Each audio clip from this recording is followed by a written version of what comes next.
Okay, welcome everybody to the 91st episode of Sports Goofs. I am Francisco, joined by my good buddy Charles here.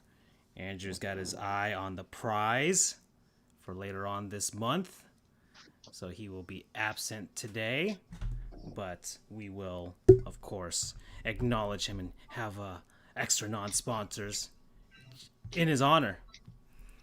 What's up, Charles? How you doing? Nothing much. I'm good. We were doing the 50-50 bet of whether or not I'd be able to be understandable because I just had the fillings. Yeah. And so they're like, oh, we'll get some, gel in there. And then they're like, oh, yeah, we're going to do some local anesthesia. So this woman, my dentist, very nice lady, very sweet, puts these big ass needles in my mouth. And I'm like, okay, what the hell? And fun fact, I've only been to the dentist a few times in my life. And I don't think I've ever had my jaw open so long at all that I literally feel I have this bad tendency in serious situations, and I don't know if you're like this too, where I'll make myself laugh and try hard not to laugh. So as she's like, and I've already had like my mouth and one filling put in or an attempt to like, they do the rinse and everything. Even after they put the needles, I have my mouth wide open and I just have this virtual image or this visual image of Jim Carrey in The Mask when he sees Cameron Diaz. Yeah. And his jaw just drops. And for some reason, I just kept thinking of that situation. And I almost bust out laughing as my dentist is like filleting my teeth for all intents and purposes. So that's where I'm at. So I'm disappointed that I'm not slurring it up here so we can make the rumors start on that I'm a drinky drink guy. But I promise I'm all anesthesiaed out. Also, Andrew changed his mind. He's jumping in. He's popping in. He couldn't deny the passion. He's coming back. Oh yeah. You see, it's called a bait and switch. Just like the 90s. A lot of the 91 kids say they're 80s kids. You ain't that. Sorry. All right. Okay, Charles. The new Andrew's coming in. All right, that's cool. That's cool. Well, it's like a Royal Rumble surprise entrant. Yeah. Look at that. Yeah. Oh, nice theme. Yeah, that's the theme for today. Hey, Andrew. Hey there. Hey. Hey, buddy. What happened? You needed to rest your mind before you went insane for today's bout of insanity. Yeah. Yeah. Okay. Yeah, man. Yeah. Take a break, especially if you've been going at it all day. Take a couple hours to talk sports and whatnot, but some preliminary stuff as we've started the episode. It's Valentine's season, folks. So the Goose Nest gift shop, soon we will be having Valentine's themed merch that will be coming on here. Our store is already ready to go with regards to that, but I will start putting up some stuff so you guys can show the love of the Goofs, and possibly we'll be destroying a lot of couples this Valentine's Day season. So that'll be fun to listen to. That'll be fun to hear all the stuff. How would you feel if you got a Henry Handy shirt for Valentine's Day? Is it saying something? Yeah. Is it like obligated? Isn't it implication? I don't know. Yeah. We'll see. For the girl or guy out there that you love, get them a Fire Thighs t-shirt. That's the real showing of love and commitment right there. Or if your significant other is a big fan of the University of Central Florida, get them our new merch. Yeah. It's not Central Florida. What is it, Andrew? UCF or University of Central Florida. That's a mouthful. There you go. All right. Yeah. And other preliminaries here. Well, this episode is brought to you by our listeners that support us on Pod Hero. If you like this podcast and want to support the work we do, please just take a few minutes to support us on Pod Hero. Not only can you support this podcast, but you could provide ongoing support for all of your favorite podcasts with a single $5.99 per month subscription. And to answer your question, yes, we're using Pod Hero to support our favorite podcasts too. And for a limited time, Pod Hero will donate. Yeah, damn it! I almost had it in one shot. Pod Hero will donate an additional $5 to our show on your behalf when you join. Just make sure you use the link in our show notes. Thanks for your support. That will be edited on the podcast version. But I try to do it in one shot without slurring my words. Apparently, I'm the one that's slurring words here, and it's not Charles. What's going on here? What is going on? Oh man, I need to take a sip of water after that one. You did good. You sound like a bona fide radio host, buddy. I mean, that's what I was going for. I was trying to go for the one shot right there. Sports Goofs. Yeah, basically, that's what I was saying. Freddie, how's it going, my dude? Go, Fred. I guess some personal preliminary for me. I've sold out completely, guys. I've sold out completely. I now am sponsored by Epic Games, which kind of, I don't know how to feel about it. I kind of feel guilty. Like if you, the whole deal is if you go to the Epic Game Store or you get something on Fortnite or Rocket League, and when you check out there, you can enter a little code, FJOGR, and I'll get a little bit of that sweet Epic Games cash, some of those V-Bucks. It's awful. I'm gonna have to dye my hair pink and purple and FJOGR XXX69, buy a gaming chair, buy a gigantic gaming chair with like 40,000 LEDs on it. I have a gaming chair. It is quite comfy. Yeah, I was thinking. I mean, my chair is 150 bucks, well worth it. Ooh. Get that lumbar support. Yeah. BU's here as well. BU is here as well. And what games did you guys see over the past week? I'll tell you mine. I unfortunately watched the Heat game against the Hornets last night. That was bad. I was playing MGS5. I'm like, hey, the last fourth quarter, the Hornets giving a nice go there, but the Heat with a nice lead with 23 seconds left, and then they absolutely blew it and fell apart in overtime. I don't want to hit the panic button, but I have concerns. That'll be for later. But I'm having a good week as a hockey fan. Florida Panthers, best start in franchise history. Sergei Bobrovsky is still kind of iffy for me, but regardless, I watched them against the Blue Jackets. I watched them against both wins against the Detroit Red Wings, and then I saw a non-Panthers game, but it's in our division, Blue Jackets versus the Chicago Blackhawks. So I saw that game as well. I think the Hawks won that game, if I remember correctly.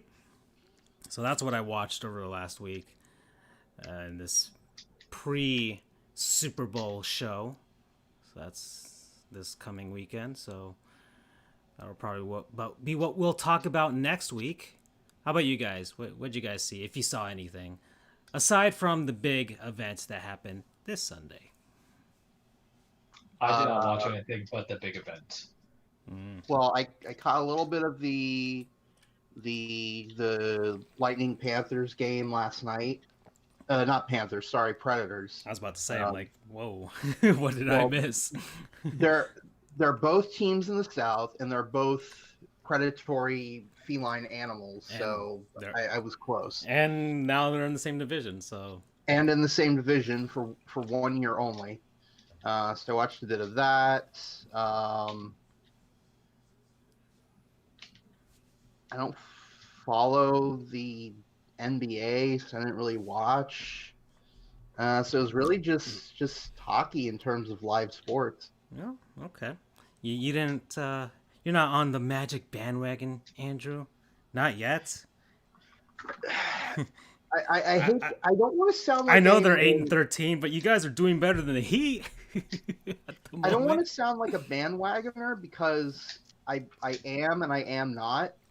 They'll take every fan they can get, Andrew, right now. So you're helping them. You're hurting them maybe, really by not watching. Maybe, Andrew, if you become a hardcore Magic fan, that'll rub off on them. You're a hardcore UCF fan, they win. You're a hardcore Lightning fan, they win. Heck, even the Rays at their frugal means, and yet somehow they're still good. So maybe you're the key to the Magic. Maybe if we have time, I have a rant on the Rays later on, Cool. but that's only if we have time to Oh. fit it in. Yeah. Did you see the new news about the Rays? Is that why? Say Do you again? not know? Do you not know about the thing about the Rays that might cause you to rant? Is it? Oh, because Chris Archer. Yeah, I I mean, just want to get your in between. Yeah. Why not? Yeah. That's kind of weird. They still have. I saw the tweet there. The guys they traded for Chris Archer from the Pirates. Those guys are still on the team, and now they have Chris Archer back. So the Pirates definitely lost that trade. They pulled a New York Yankees with Rollis Chapman. Ah, that's right. That's right. Yeah, you eventually got I it mean, back. the only thing I can hope is that I don't know. There's something in the water in St. Petersburg that brings him back to his old glory. Because if so, then losing Blake Snell is not as big of a problem. That's a hard arm to replace. If you, It's we're not going to really be able to replace him, Snellzilla.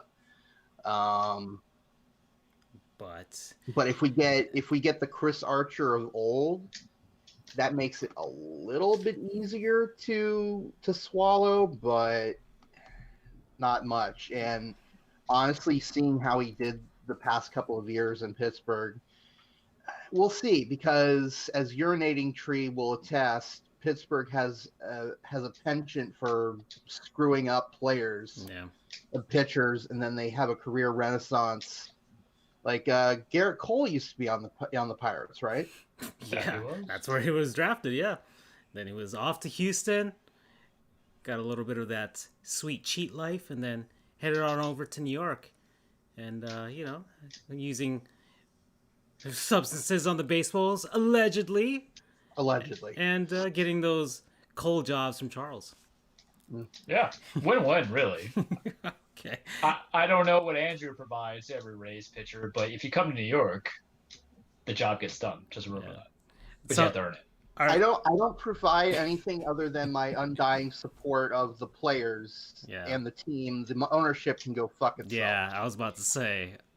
Okay, so I guess some baseball stuff. Fernando Tatis Jr. on the cover of MLB 21 The Show.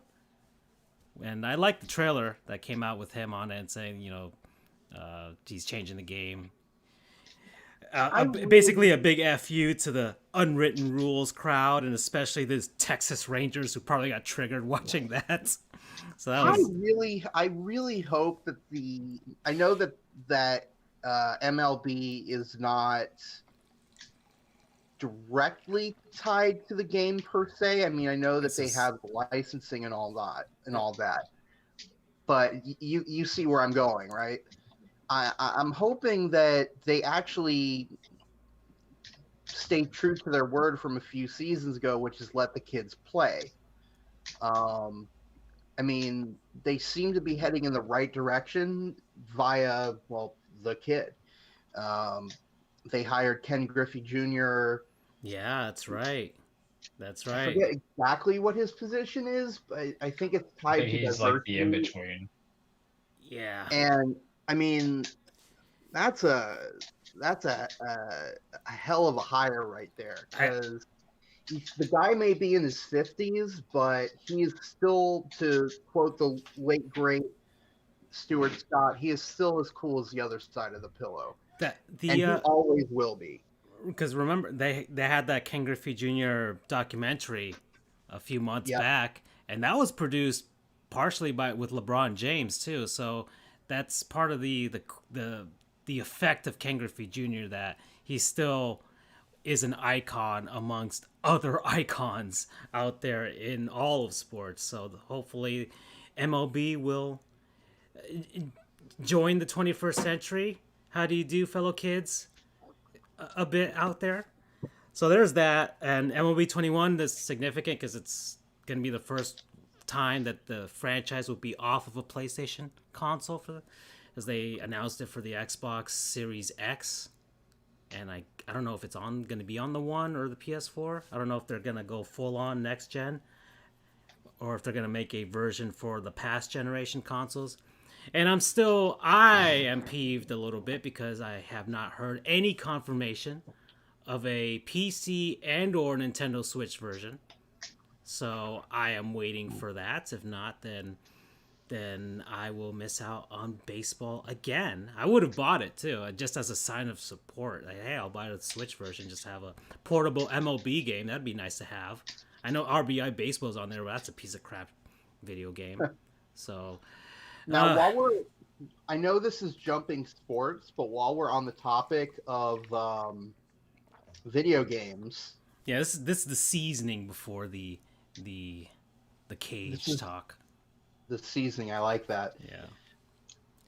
Probably the biggest news in sports video games in the past 8 years. Yeah, probably since the college last football generation. Is back for video games. EA Sports. Yeah. Well, actually, everyone. There hasn't been an official. I mean, unless you count. I forget what it's called. Doug Flutie's. It was a little kind of indie game, but actually not even, because that wasn't even officially licensed by colleges. This is the first licensed college football game in 8 years. Yeah. Well, could be 9, could be 10. They haven't announced an official official release date yet, other than it will not be in 2021. But the interwebs absolutely exploded with this news. Yeah. So let's get into this, because this was the second biggest topic I wanted to talk about today. So yeah, this is huge for sports video games fans out there, but I am a pessimist with regards to sports video games, because there are only 2 companies out there making those that are the officially licensed stuff. There are indie developers out there making some good stuff. So if you're looking for legit awesome sports video games with less glitches and things like that, and 0 to little microtransactions, there are other options out there for you folks. But as far as the simulation stuff, there's 2K Games and EA. So pick your poison. Konami, if you make the PSI stuff. Yeah. They only do soccer, I think. Yeah, that's right. I think, but Konami's getting less and less into video games as the years go on. They like pachinko. Yeah, pachinko. You know, get that old people money. We all know that. But yeah, EA's got that, and my concern, of course, is 1, microtransactions up the wazoo for these, and people are sheep and they buy these regardless, and the most vocal of people with regards to these games are a minority. 2, it's being made by EA Sports, and people have concerns that it would just be a reskin Madden with all of the glitches that come from that Madden engine. And there are plenty of YouTubers out there that have shown just how awful that engine that they currently make Madden with is, and how NFL or all pro football 2K8 have lots of improvements that were in those games 2 generations ago now that are better than what EA is churning out nowadays. And 3, just for me personally, EA doesn't like me at all, because I am a Nintendo fan and a PC Master Race person, and they tend to not release on those. I think they've released the last few Maddens on PC at the very least. They've done FIFA as well. But that's been hard to play. Yeah, and that FIFA game is basically it's like a port of a port. It's basically a reskin, whatever the last FIFA game was on PS3. That's what it is. So I get that because of the Switch, but it's not even. They literally tell you that this is basically last year's game or last couple years' games, but with a roster update. That's it. Something that easily could just be an online download, but they'll charge you $60 for it every year. So I don't like this at all. But I know why folks like you two gentlemen who buy current gen consoles are gonna be happy. So that's me. That's my little rant there. Concerns. I mean, I certainly am pessimistic. I mean, seeing how Madden has continuously it's been like GameStop stock for the past day. It's just been on a continuous down trend. Um, I don't know. Just It's weird. For all these years, I've been so vocal. we need NCAA football back. So much has changed. I'm biased for UCF, but how much has changed in our stadium, in our uniforms, in the past 8 years? I mean, they would basically need to scan or remodel our stadium. So much has changed. And that's something that you can't really get from CFB revamped, which I love those guys for what they've done to reskin NCAA 14. It is beautiful what they've done. If you haven't checked them out, I highly recommend it.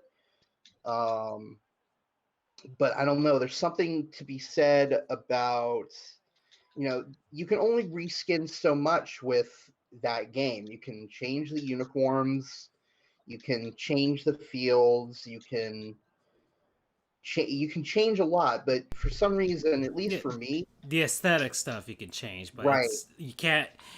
It would essentially be making a brand new video game from scratch if they wanted to do models and things like that, and do new programming to fix glitches and which I mean you can mod to fix glitches and stuff, but eventually you just have to make a new game. right, and you know, I'm certainly concerned about how it'll be made because, like I said, if it is just a reskin of Madden, then fuck that. We're in trouble. I would much rather shell out uh, 60. about 150. It would be about $150 to get a new 360. Huh. Um, Really? I think it'd be or to get a 360. Like $150 to get a 360 out there? Yeah. Brand new or used? I haven't even checked. you could just get an Xbox Series X and get the Game Pass, and then you Yeah. can have an old. Well, it's backwards compatible, so you could just if you have the physical. Oh, disc but he drive, needs it to mod. That he needs to mod. Oh, I don't think you can mod that. PC correct. Master Race. Yeah. Well. And I know that PC would work better, but I can't afford the amount of money necessary. I can't afford how much it would cost to get a PC that could run the game. So it would just be quicker and easier if to get a new or used 360, because I have one, but I'm not confident enough in modding to have it modded with the risk of losing all the data that I have on it. So I just curious. I was looking just because didn't they make like a third iteration of the Xbox 360? Oh yeah, the console. Yeah, you can get them. Yeah, between 100 and $150. Yeah, you're right, Andrew. I was surprised. I thought it'd be like really low, like GameCube or PS2 or whatever. But so it'd be $150 for the console, maybe $100 for the game, probably a bit more. So I'll just round it up and say $300. I would much rather spend 300 to get NCAA 14 that actually plays well than however much it would cost to just buy Madden or college Madden or whatever. Yeah. I don't know. It's EA Sports. It's just when I see EA. I mean, this is the company that, you remember Disney had like an exclusivity right for Star Wars with EA making the games, and they canceled that contract for the most part. I think Star Wars Squadrons, which I heard is a good game, was like the last one, but now Disney is gonna either, I don't know if they're gonna make it in house or if they're just gonna license Lucas Games. Yeah, Lucas Games they brought it back. Yeah, they brought back. So basically, they're games. just sourcing out Yeah. whoever the highest bidder. That's what it is. Because Star Wars games equal insta buys for people the same way college football equals insta buy for EA. Yeah. And anyways, that's aside. Charles, what are your thoughts on? Have you what was poll? When was the last sports video games you guys bought? For me, it's been a long time. Maybe even 3. Yeah. For me, it was NHL 21. Oh, you bought the new one. Yep. Oh, okay. Nice. All right. I saw 20 for $5, but I just couldn't pull the trigger because I just know I don't have that time for a sports game when I'm trying to do all the other stuff. Madden 20 or NHL 20? NHL 20 at Walmart for $5. I have Madden 20, and I have NBA 2K. Which one has Giannis on it? Because that was like $3. Okay. I buy every game cheap per se, and I guess I have also like 2 of the shows because I had 16 when it came out a couple years ago for like cheap money. Oh crap! I died. I played Rayman in the background. I was so close. But I also got MLB The Show 19 because for me in sports games, I don't want to play them by myself. I like doing franchises with my friends, from high school. That's how we kind of keep the family together in that sense. So those are things I collectively do, and I do that with Madden and all that. But those are the last sports games I played. I played Madden over the weekend. I'll talk about it more after we're done with the polling and my opinion on what's going on in the NCAA. What's the last sport game you bought, Francisco? Ooh.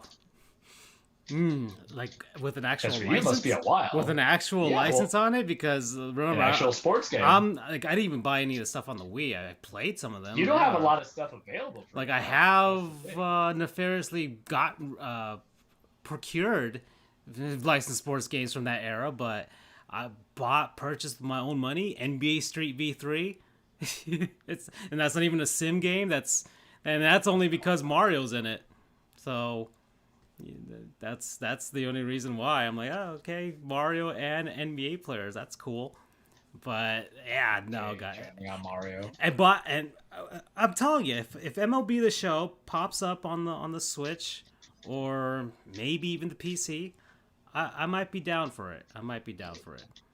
They're good. But, I'll say this about the college football, since I'm the only one here who has played Madden, right, recently. Mm-hmm. Because you can watch all the YouTube stuff that you want and hear people's things about a broken game or a reskin. The thing about it being a reskin is don't be that person who buys the game annually. Quit that shit, because that's how you lose money. But I play Madden 20 with my buddies. We do the franchise. And here's my opinion on the college football aspect of it. I'm not playing it because I don't really care. In that sense, I did the NCAA games, weren't out there, but I've always kind of like the pro thing. We just do the online franchise for Madden. So I feel like it really would be the same thing for us do it there. But me and my buddy are both U fans, so I don't even know how that would comport, right? They're going to do a carbon cut because and please don't yell at me, Andrew, it's the same sport professionally in college. The way mechanics of how they would develop it is just, it's your opportunity if you make the game to play as, you have to look at what they want as the consumer to play as your school. I'm sure they're going to do a story mode with it because that's what the last 2 Maddens have been doing. I haven't played the story mode Madden sports. I don't care about that. But they've had like the long shot. We don't give a damn about story mode. We want you don't story. Don't give a damn about story mode. Yeah, that's the thing. Well, because they've done it 2 years in a row for the long shot, and I think people like that because everything's about more bang for the buck, right? So they're gonna include like that story mode for like the similar to long shot, and then they'll probably include similar, probably a franchise component would be great, I think. But how are you gonna? Is 60 people gonna be able to play, or however many schools they do in a franchise, right? But they'll do the story mode. I'm sure they'll do creative player. I actually remember when I used to love doing that in Madden, like Madden 2005, and I was a running back, got drafted by the Jets. I still remember that to this day, and I had to screw around with the settings so I can get in there. Everybody's got a different appeal. And since you played more of the NCAA than I did, like what would you primarily play it as? Did you just do exhibition matches as UCF? I played What was, Road to Glory. Road to Glory was my thing. yeah, they might bring that in, but Road to Glory in of itself isn't it just your own school franchise, right? However, No, they Road to kind of Glory is you play as one player throughout their college career. yeah. Well, that's essentially kind of what the long shot was in Madden. When they go Except, story is like you're this or that, and they minimized it. but the thing with Long Shot was they made it into this whole movie thing, and they just made it overly complicated. The Road to Glory was just pure, simple. You were your player. You went through and played. The better versions, which were back on the Xbox PS2 generation, they did have a bit of story mode to it. They had the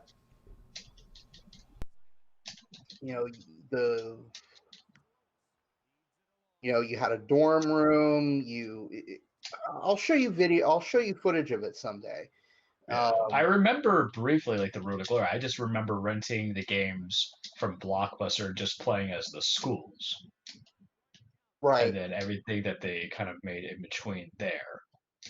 But like I think that's the reason why actually they did the long shot stuff for the Madden games, not for longevity, but I think it was like the tester anyway, because I think EA knew that they were going to bid aggressively for licensing rights for everything, for college football when it came around again. So maybe they got that sampler to it. But I will tell you now, it probably will be a carbon copy. But the question you have to ask yourself, is it bad? Especially for somebody, if they put in the elements of what you liked and they give you the carbon copy, like gameplay or the engine of the Madden stuff, and let's say they don't break it, because I think this one's only going straight to the next gen stuff, not even touching the current generation. Would you be satisfied? And I guess I'm kind of going from a devil's advocate proponent because I am contributing to the machine. Mind you, I don't pay $60 for the games. I don't pay $60 for nothing. Francisco can tell you, and I don't even get the new stuff. Like if I get a sports game, it's every like 3 years, so I can see real change because all it is just not a roster update.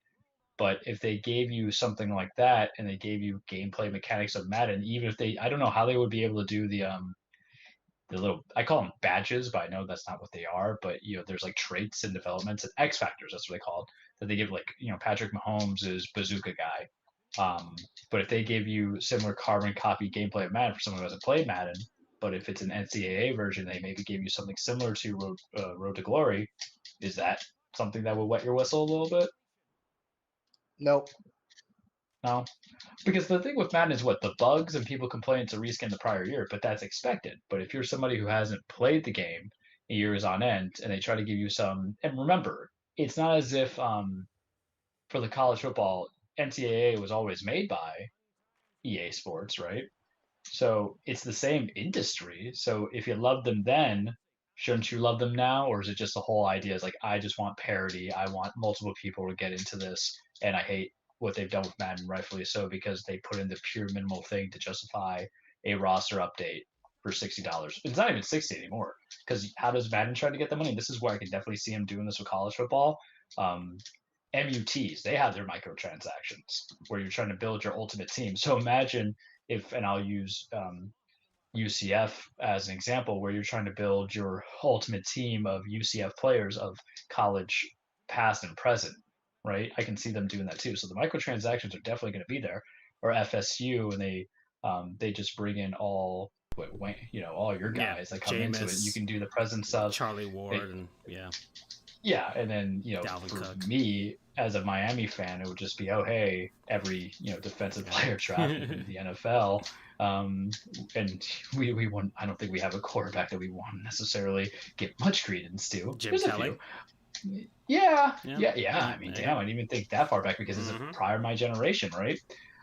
So that's the thing I think you should really hate on Not so much of the fact of that you're going to get a reskin of Madden. I think the fact that they're going to go balls, I was going to say something else, but balls to the wall, There you go.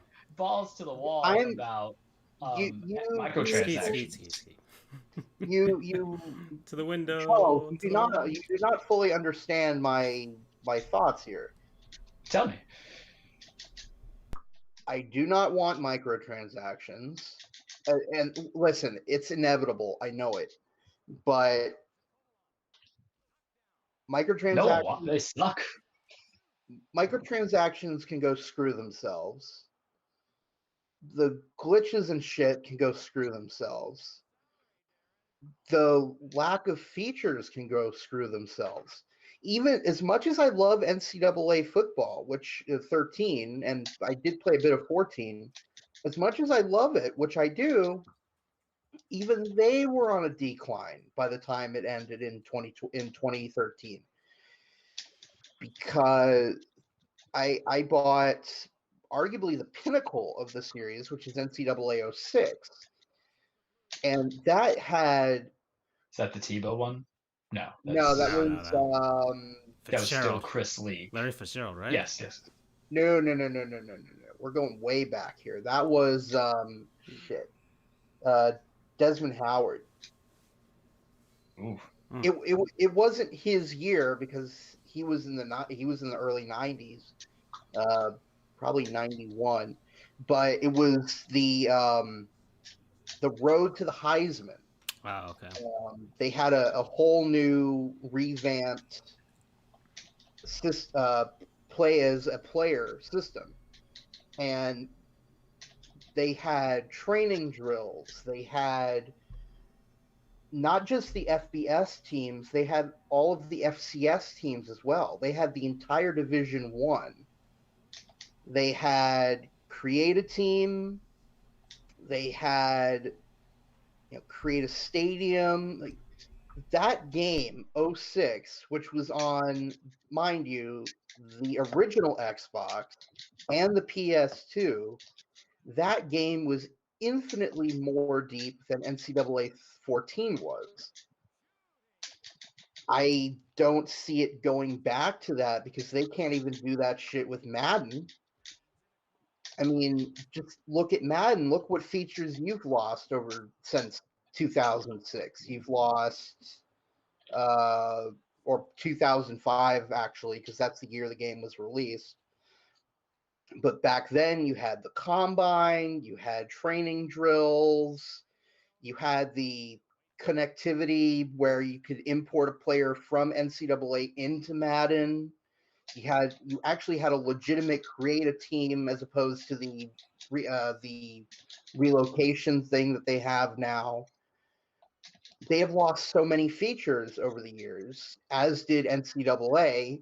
And had NCAA continued, I know they would have been on the same path as Madden. And it would be a piece of shit right now too. I'm hoping, praying that the team that works on Madden will have nothing to do with I call it NCAA, but it's going to be college football. With this college football game, and I hope that they start fresh and realize, yes, it is this. I concede that point that it is the same sport on paper, but the differences between pro football and college football are innumerable.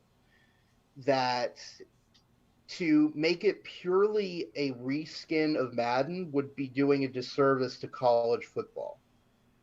Not just this goes beyond just the ridiculous you're facing one way and you throw a 70-yard bomb behind your back glitch type shit. You've got cheerleaders, you've got marching bands, you've got the Oregon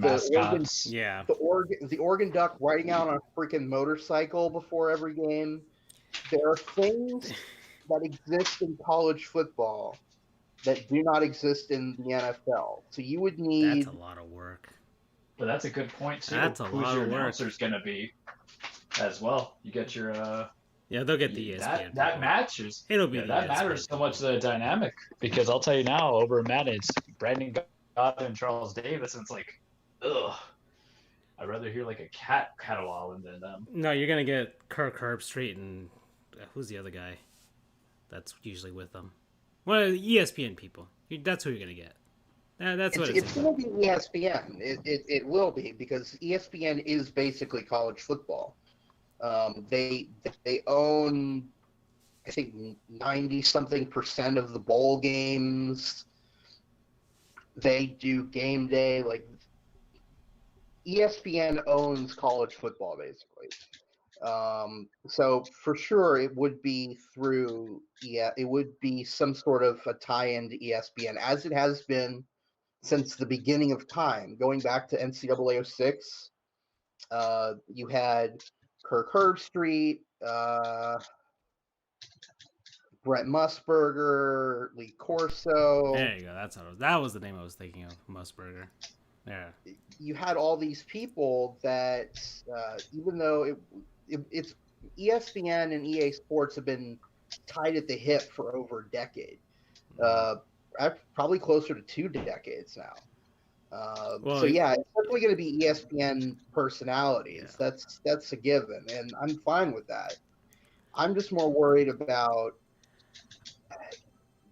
if they're going to are they going to be able to capture the spirit of college football in video game form, like basically like the way that they were trying to do prior to, especially from the PS2, Xbox, and GameCube era, and maybe even going into early PS3 and 360 around that time. Yeah, we'll see. I think like, so for me, I guess if you're gonna want to be optimistic about it, I don't think, I don't know, maybe because there's no official announcement of a game. Just, well, I mean, they've announced that they're going to make a game, but no release, no. It's basically, it was just a logo. It was just a logo, and even that looks like a placeholder. So there's nothing concrete as of yet. They're probably working out all the licensing issues and all that jazz to get it going from there. But then I would think this would, maybe not this year. This might release next year. That's what I think. Unless they rush something out now, which I don't think they would want to do, is given EA probably wants to do it right, which maybe, possibly, but one would hope. That's my worry, is that they're thinking of this as a cash grab and not as. But it's gonna make so much money, man. Yeah, no, but I think that's the thing. That the only. Sorry, Andrew. Let me just finish this thought, and you can go. Yeah. So my thing is, all right, you're gonna have the negative stuff, like Charles said, microtransactions and all that stuff. But one would hope that they would have a solid game foundation. I'm talking about game engine and all that type of stuff. I'm talking about the programming, the nitty gritty, the glitches and all that stuff. One would hope that moving into a new generation with the PlayStation 5 and the Series X, and cross my fingers, hopefully a Nintendo Switch Pro, what have you, and or PC Master Race, get your RTX 4090, whatever they call it, with the graphics card and all that stuff. One would hope that, hey, our last engine kind of sucks and it's chugging, and maybe we should make a new one from scratch using this fancy new power that we have in these new consoles with the 4K 60 frames per second. Like, one would hope that would be the thinking. We have to make a new engine from the ground up, and we can finally iron out some things and innovate, as we've seen in lots of YouTube videos, people pointing out the stuff that's wrong with it.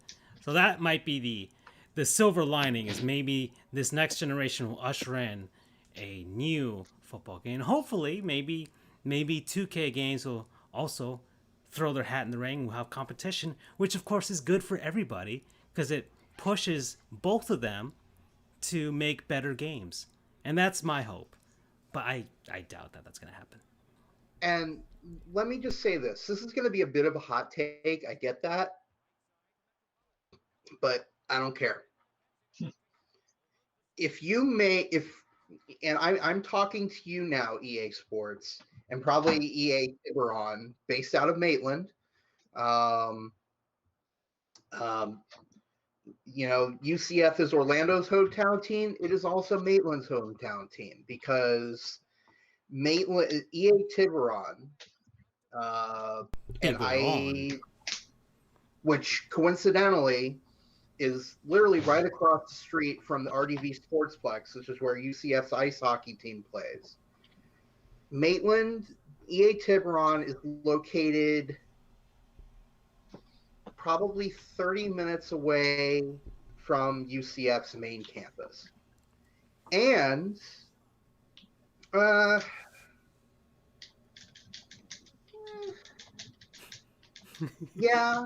like 30 minutes. Should 30, I bring 40 up Google minutes. Maps on the screen here? I'm just going. You can look it up if you want. I'm just going based off of rough judgment of travel time. I lived there in the Orlando area for 12, 13 years, so I would hope that I would have a rough idea of how far things are. But more importantly, Tiburon is located about 20 minutes away from downtown, 20 minutes from downtown Orlando. And what is in downtown Orlando? Downtown Orlando has the FIEA, which is, it's not related necessarily to EA, but it is UCF's electronics department, basically. That's where all of their video games are made. They're the second best video game program in the nation, or maybe even the world. I don't remember. It's way up there. And UCF is a pipeline of talent over into EA, especially through Tiburon. And, if anyone, they're in a prime location to get the true college experience. You can take a Lynx bus down there if you want. Hop on. I don't know how to get to. You can just walk. You can take Route 13 or whatever up to the UCF campus. It's not that bad. Spend a game or two there, and you will, at a packed bounce house, you will get just a glimpse of what it means to be a college football game. And if they can, and this is my hot take here, EA, I'm talking to you. If you make this game right, if you don't rush it, the game hasn't been here for 8 years. We can wait a little bit longer. Don't rush this. If you make this game well, include the microtransactions if you desire. I know you probably will. But if you do this game right, you could have minimal microtransactions and you would blow Madden out of the water. And NCAA would instantly become your best-selling series. It wouldn't even be close. So take your time. I'm speaking for myself for sure, but I'm sure a majority of people would back me here. Take your time, do it right, set a solid foundation for the next few years. Because if you have to keep playing catch up, you have glitches, and all the time you have to get ready for the next game instead of having time to kind of reset, take a breath, fix these glitches. Take your time, do it right, and I promise the people will come. And you will have an amazing this is such a loyal fan base for a video game. CFB Revamped has been in the works for at least 2 years. And there's another group that reskinned Madden 21, Madden 20 and Madden 21. There's a group of guys who every year. Well, we covered them in a past episode.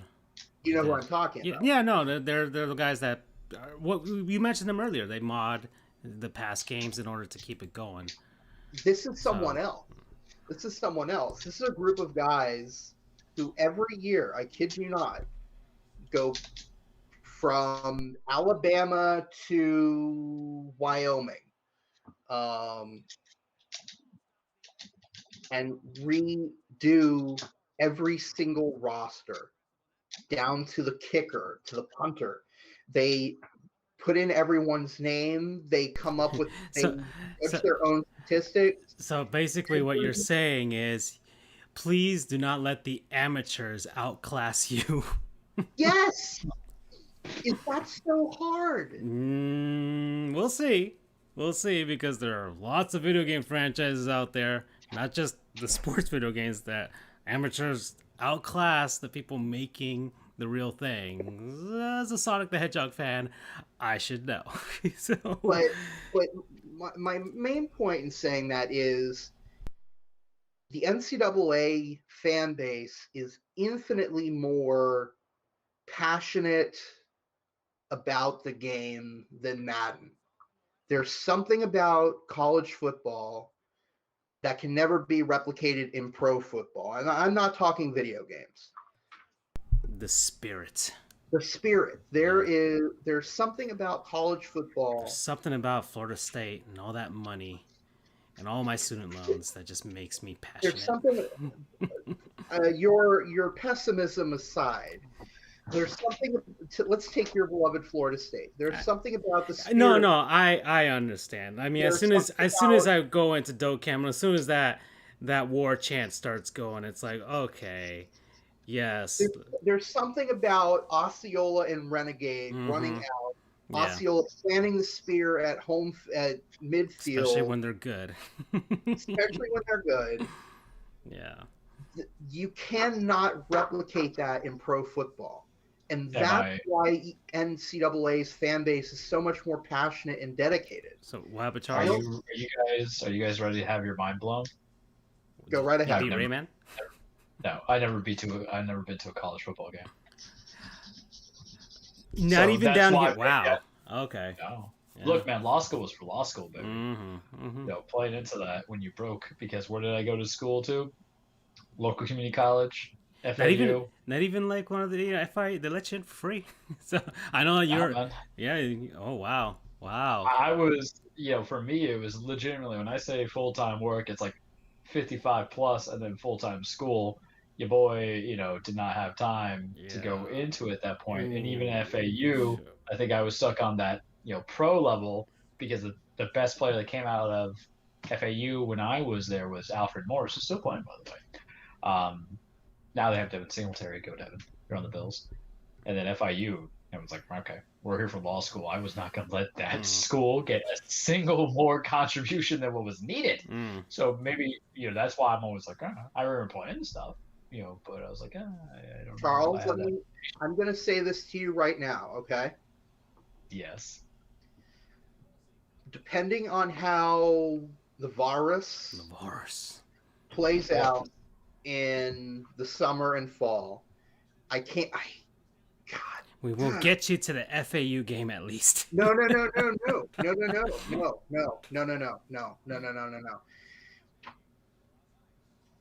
Sure, FAU is good and all, but you want to take a trip to Orlando. If you're not willing to go up to Gainesville for your first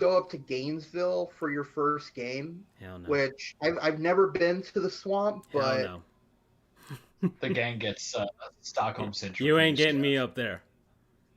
I say that the three of us. You only stop in Gainesville to use the toilet. Even then, you run past it. I say the three of us go to UCF because, don't get me wrong, FAU is a nice stadium. I've been there a couple of times. It really is. FIU has a stadium. That's a way of putting it. They have a stadium. But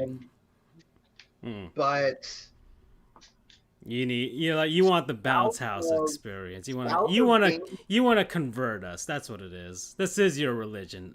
We can go to Hard Rock Stadium if you want, but but the It's not the stands same. are never packed. Uh, I can almost guarantee a sellout or a near sellout if you go up to the bounce house. And that is a better environment than a semi-packed Hard Rock Stadium any day of the week. All right, guys. Let's wrap up this topic. So, I think I don't even know what the sentiment is. It's like It's a wait and see. Yeah, we'll see. We'll see. All it can be. Yeah, okay. I want to get small segments out the way because I haven't gotten a chance, and I wanted to get this one because, look, guys, I'm gonna go to Let's Haul Y'all because I told you guys, like I've been trying to, beat my game backlog, and I beat 21 games over the past month, which is great. But man, there have been more dead Hall of Famers in that time. I can't keep up. I've got more of those than I do of beaten video games. And I need to get to this one. We all have to get to this one. There's a big one over the past week. And that was, Let's Haul Y'all. Let me get the graphic up. Get that going. Let me get off of EA's campus there in Orlando or in Maitland.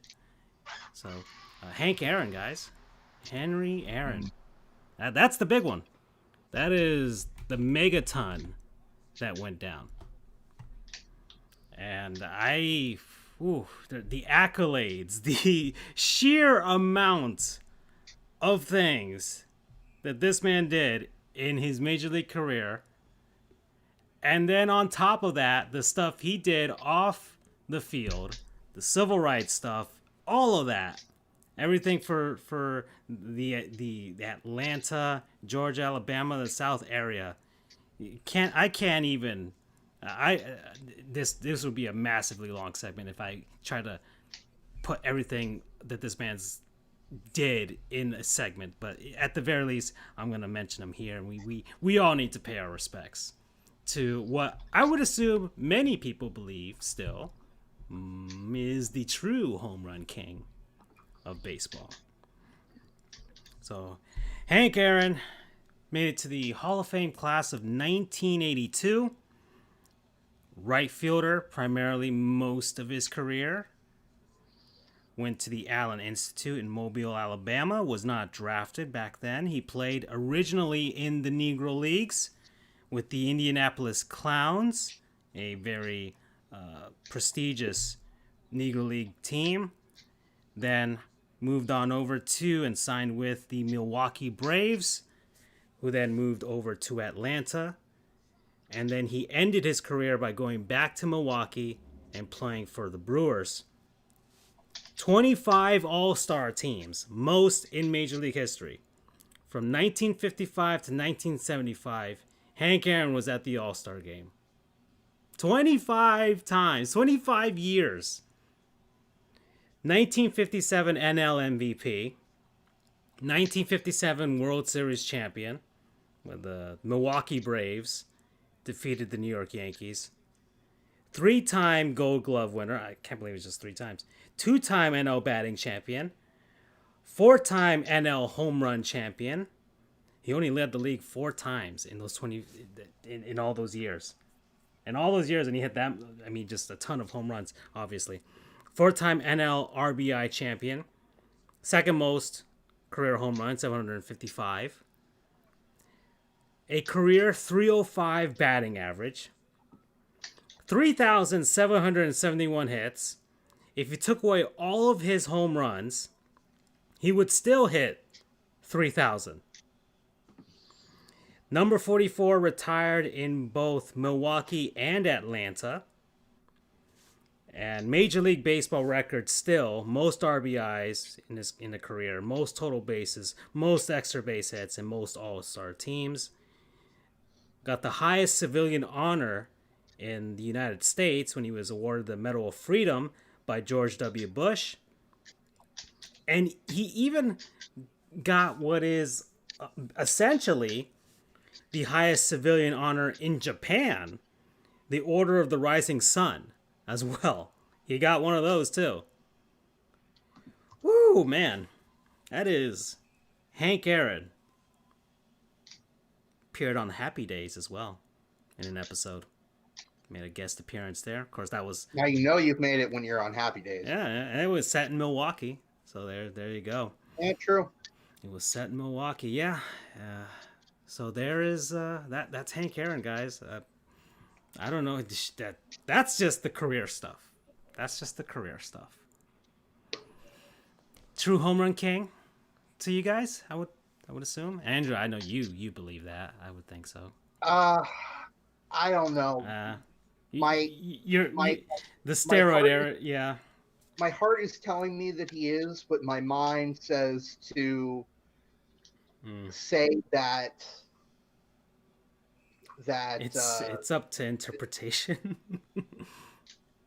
Yeah, I know it's a controversial thing. I have cognitive dissonance because I am fully on board of the Barry Bonds, the steroid users pre-sanctions should be eligible for the Hall of Fame. Indeed. To say that and then to say that Barry Bonds is not the home run king is a bit hypocritical. Yeah, I guess maybe. So my heart is telling me one thing, which is Hank Aaron is the home run king, but then my mind is telling me you can't have it both ways, bucko. Yeah. I want to add something. I want to add another interesting note for our dear friend Hank Aaron here. He at one point hit cross grip. Did you know that? Whoa, interesting. I mean, he had a pretty. He has an iconic swing. He does, no doubt. There's a gigantic statue of him at the Truist Park or field. I don't know what they call it. Truist, whatever, in Atlanta. It's just massive, but it is that iconic like just throw the barrel at the bat right there, and then like it's a form that people don't even teach, and it's like, hey man, there are baseball coaches who try to teach how to the mechanics and all that stuff, but it was like, Hank Aaron, you find your batting stance, you find your swing, and if it works, it works. People said the same thing about our Lord and Savior Derek Jeter's swing and batting as well, but the guy got 3,000 hits too. So, yeah, if it works, it works. I had a great I had a great coach in T-ball who everyone was, doing a standard, knees slightly bent, legs slightly shoulder width apart. But I had a real funky stance, comparatively. Kind of like a less severe Jeff Bagwell. Feet no wonder you're fire thighs. A compliment and an insult. I guess for the non-podcast user, or no, for the podcast viewers out there, I'm gonna put up the screen of Jeff Bagwell's stance, but Jeff Bagwell basically looked like he was sitting down while he was on a very low bench. The best way that I can describe it is the feet width of Moises Alou and then distance from the ground, kind of like halfway between Alou and Bagwell. And then the feet not so turned in. So yeah, Moises Alou's pigeon-toed feet. So it was, and I've basically not changed my stance since T-ball. And the other thing is I don't take a load step when I hit. I just swing. I don't, lift my foot up initially. And everyone and their mother and father, I guess, was saying, no, you're doing it wrong. But my T-ball coach said, you do you, and I was a pretty decent hitter. Alrighty. But yeah, screw the rules, man. Hank Aaron, hit cross grip if you want, throw your weight toward the ball. You hit 755 home runs. You seem to know what you're doing. Yeah, 3,000 hits, 305 batting average, career batting average. Yeah. And then one other thing I'd like to add, which it kind of choked me up a little bit, was on his way to be buried. Mm-hmm. The funeral procession stopped by and drove past Fulton County Stadium, well, what was, and did a brief pause at the spot of the 715th home run. Yeah, because the 700. Yeah, because in the parking lot of the former Turner Field, now Georgia State Stadium, they still have. If you look at it on a map, from above, you can see the outline in the parking lot of what was Fulton County Stadium, which was a cookie cutter. So you see the big giant circle, and then they have, I guess, a replica of the fence and the area that home run landed at. So that is still there. I think home plate is also somewhere in that parking lot as well. So you can go there if you're in Atlanta and recreate that moment if you want to. And yes, people were over there paying their respects and leaving flowers there too. All right, guys. Well, we are at the halfway point. So you guys know what that means, right? What does it mean, Francisco? It is a word from our non-sponsors, people, places, things, concepts, what have you, that you, me, and we've been enjoying over the last week or so. And I don't know who wants to start this week. Who wants to go? Andrew wasn't here Well, last week, or he was here last week? I was here last week. Yeah, that's when he brought Gabrielle on. Oh, that's right. Yeah. Well, there you go. Maybe the anesthesia did hit in between. There it is. Well, since I put my foot in my mouth, I'll start. How about that? Fellas, all due respect, Andrew, you know what happened is you mentally prepared me that you were going to be here today, so I had to think of an alternate for you. I just like hearing your dulcet tones and your Jeff Bagwell stances. My stances are terrible. I did softball when I was like in my 20s with my ex-girlfriend at that time, the people I worked with, and I kind of looked like I was a woodcutter. I think I have a photo. I'll send it to you guys so you can laugh about it. It was good times. So, boys, I usually, when I do these things, it's food. It's a video game.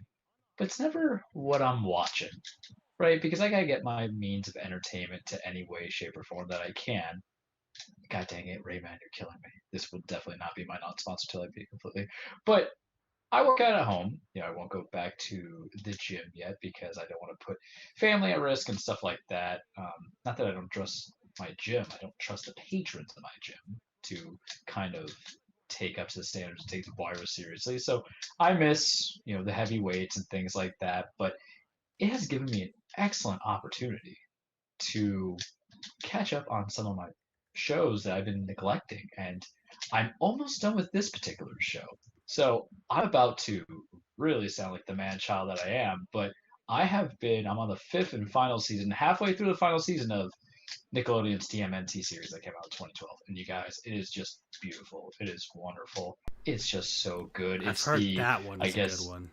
Oh, guys, it's just ridiculously good. It is the CGI rendition. Now, here's the thing that everybody should know about me and Ninja Turtles. I love me the Ninja Turtles. I love them. It's like the first toys I remember. I read some of the comics as an adult. I was religious to the television show that came out my time in like the 80s and 90s when we were wee little babes. I was religious to I love that show. Oh, they're so good. I was religious to the movies. I always make sure to watch the first movie once a year near my birthday time. And in fact, I have watched it during my birthday. There's a nostalgia attachment that you feel alive, man. You feel alive, and it's so great. My favorite Ninja Turtle is Raphael. Even though I love all of them. Favorite one is Raphael. Paige Turco is not my original April O'Neil, but she's a babe, even with OG April O'Neil. I forgot her name right now. I think it starts with J for Juliet, but it'll come to me at some point. but I loved them. I even saw the nasty movies that came out with Megan Fox. I wasn't crazy about them. My problem with the ones that came out with Michael Bay is I actually like the Turtle renditions, even though they're kind of stupid. But the human actors are just for no fun. It's just silly movies. But I always had affinity, even the bad one like Samurai, the Turtles in Time, one of the best Super NES ones. And if I had children, God forbid we put there on the world.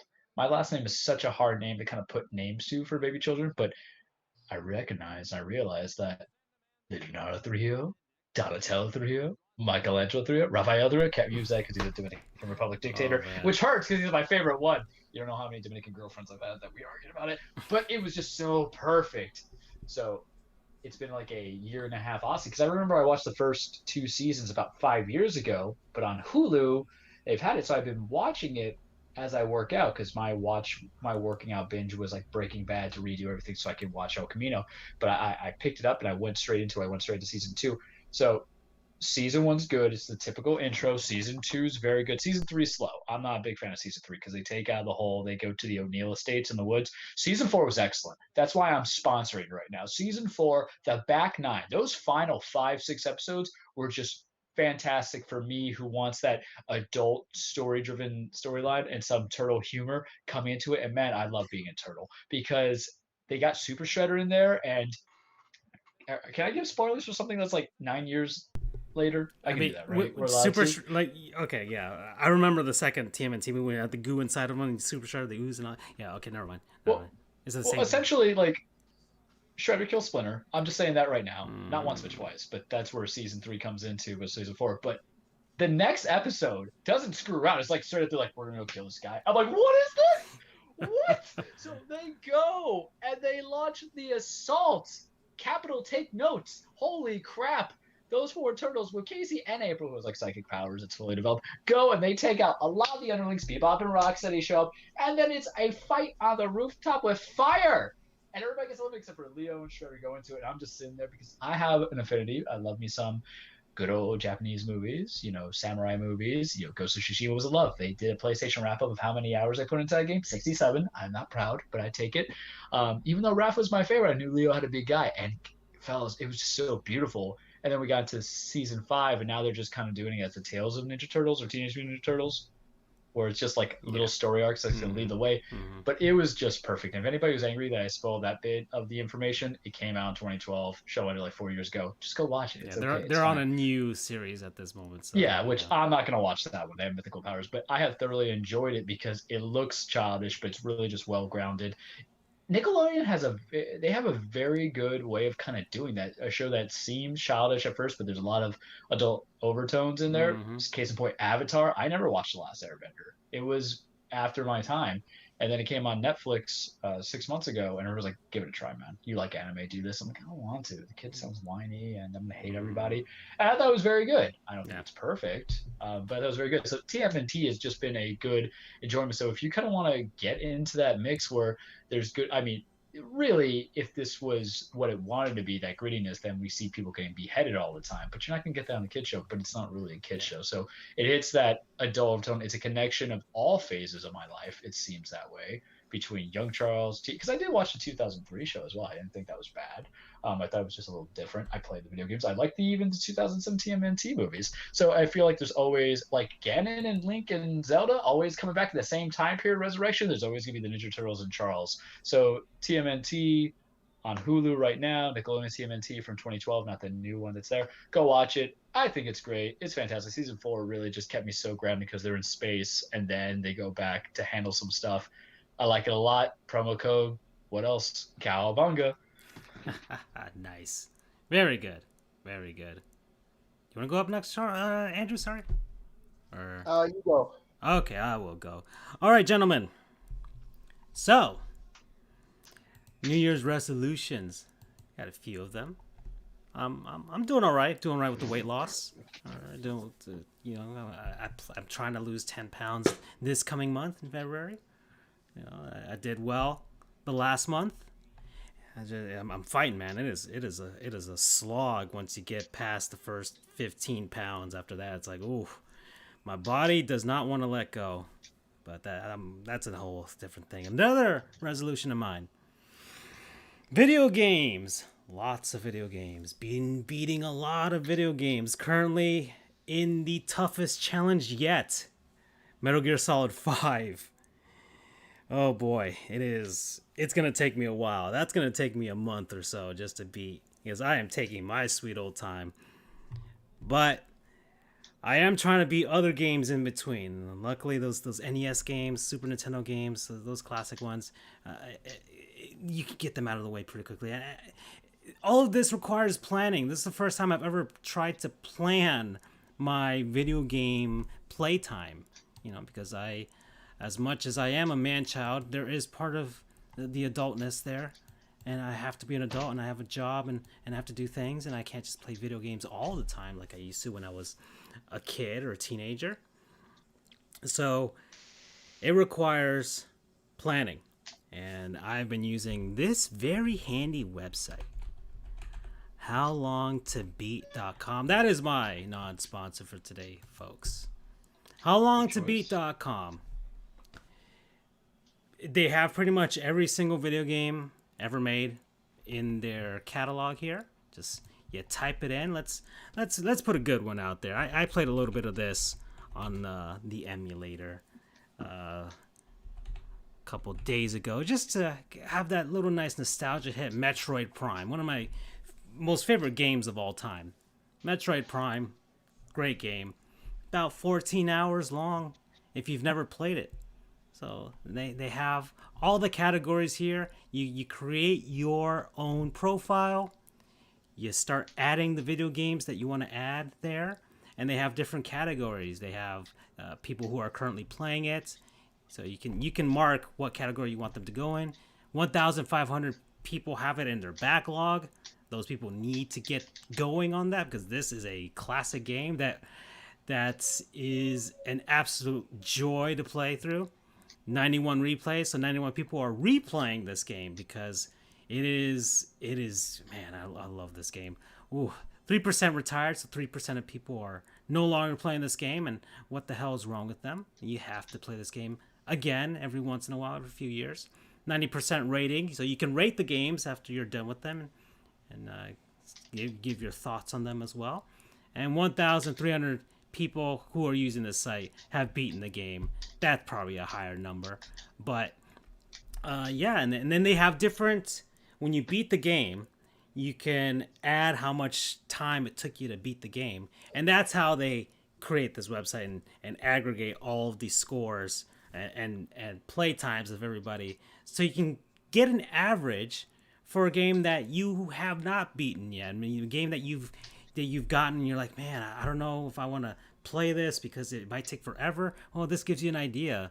People have beaten the main story of Metroid Prime, 14 hours long, but main story plus extras, 15 and a half hours long. So if you play some of the extra stuff there, I don't know what more extra stuff is in Metroid Prime. I mean, there's some Metroid Fusion stuff if you hook it up to your Game Boy Advance.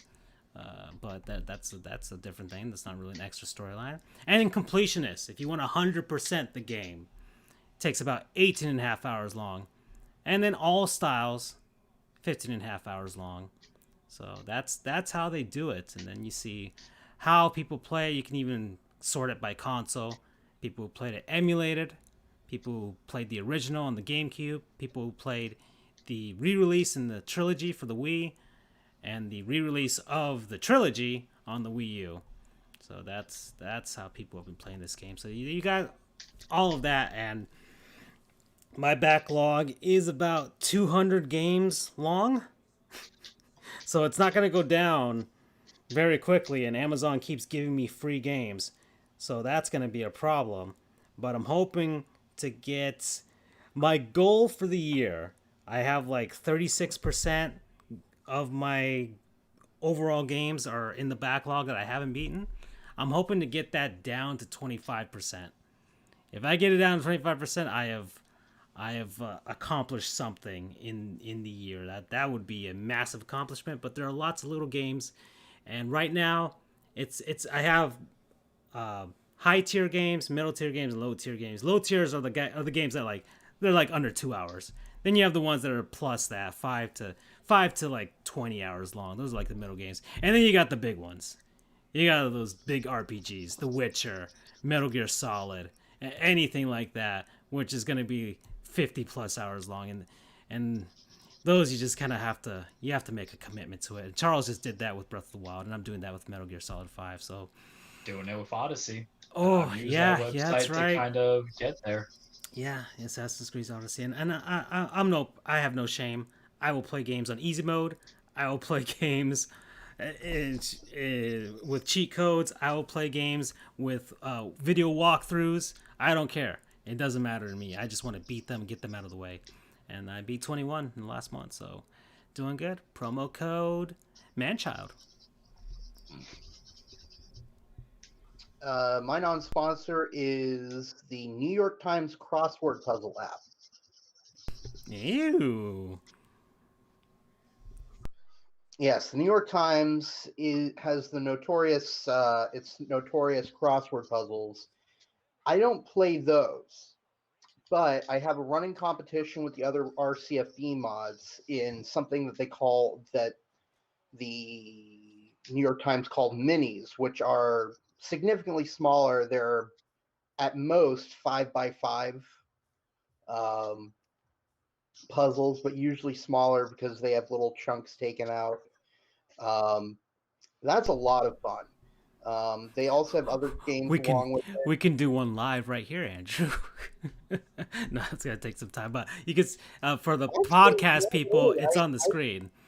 I usually can finish them in under a minute. Really? I don't know if you can see it. It's kind of hard to read on. It looks like a calendar on the screen. Yeah, it's pretty hard to read. The first one, debate position, across three words or 3 letters long. I did this one last night. Oh, okay. Debate position? Oh, go down to 4. Okay. B in chemistry, across 5 words or 5 letters. Sorry. Go down. Okay, go down. 6, novelist Walker, who wrote The Color Purple. Then 7, publicly supports. Okay. And then 8, the E of REM sleep or REM sleep. Rapid eye movement. Yeah, there we go. That's right. And then, what else? What do you want me to highlight now? Go with the downs now. So 1 is cost. It says price.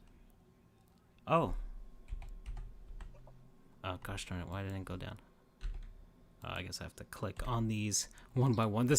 I'm gonna edit this down for the podcast version, but this is a little something different. And whoever's watching this live is probably like, "What the hell is this a sports show?" We're taxing the mind here. Yeah. There's gonna be competition. Look, there's competition for this. Ooh, Charles. For this. Okay, no, this one's for you. Number 2, wrestler turned Hollywood star with the. Okay, we all know this one. Yeah, that's pretty easy. It's obviously the Undertaker. He was in Suburban Commando. Come on, guys. Okay, so we got that one, and then 3 is let's see, 3 is counterparts of zeros in binary code. 1. What? Okay. No, but okay. I'm not a smart man. Okay. Ones. And 1 0 1 0 1 Yeah, that's right. And then 4 is partner's term of endearment. Love? Baby. No, but the last letter is E on it. Has to be love. Babe. Oh, babe. Babe. Okay. And then 5 down is maker of Regenerist moisturizer. Okay, so 4 across is boron. Oh, that's right. 5 is Olay. 6 across is Alice, and we did it. Charles knows why it's Olay because he uses Olay Ultimate Eye Treatment. Oh, we did it. So I was just going off memory. It's a lot quicker for me to do it in the app, but I did that one yesterday in 28 seconds. Ooh. Damn.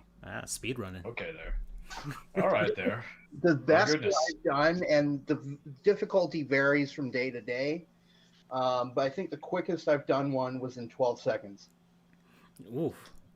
Yeah, BU, anyone dropping in for the first time is going to be seriously confused. Sports Goofs, you're always going to We're be the seriously Marianas confused. Trench of sports. Yeah, welcome, Leave welcome, them wanting more. welcome to the abyss. Welcome to rock bottom. Please enjoy the sulfur volcanoes. Yeah. So yeah, that's my non-sponsor is the New York Times crossword puzzle app. Promo code, I don't know, crossword. Why not? I'm not really good usually with You're not good with words as we're doing the crossword. right. I'm not good with coming up with promo codes. Yeah.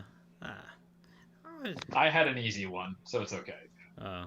You can't beat Cowabunga. It's their own damn catchphrase. Hey baby. Okay, Hey, baby. that's probably, I don't know if that's the person going with the endearment thing or if that's a bot. I'm not even sure. It's on YouTube. It's on YouTube. Either way. It's like Johnny Bravo. Hey baby. Oh, Johnny Bravo. Oh, that was a good show. That was a good show. All right, yeah, that's it for that. Maybe it's Mickey Callaway. Burn.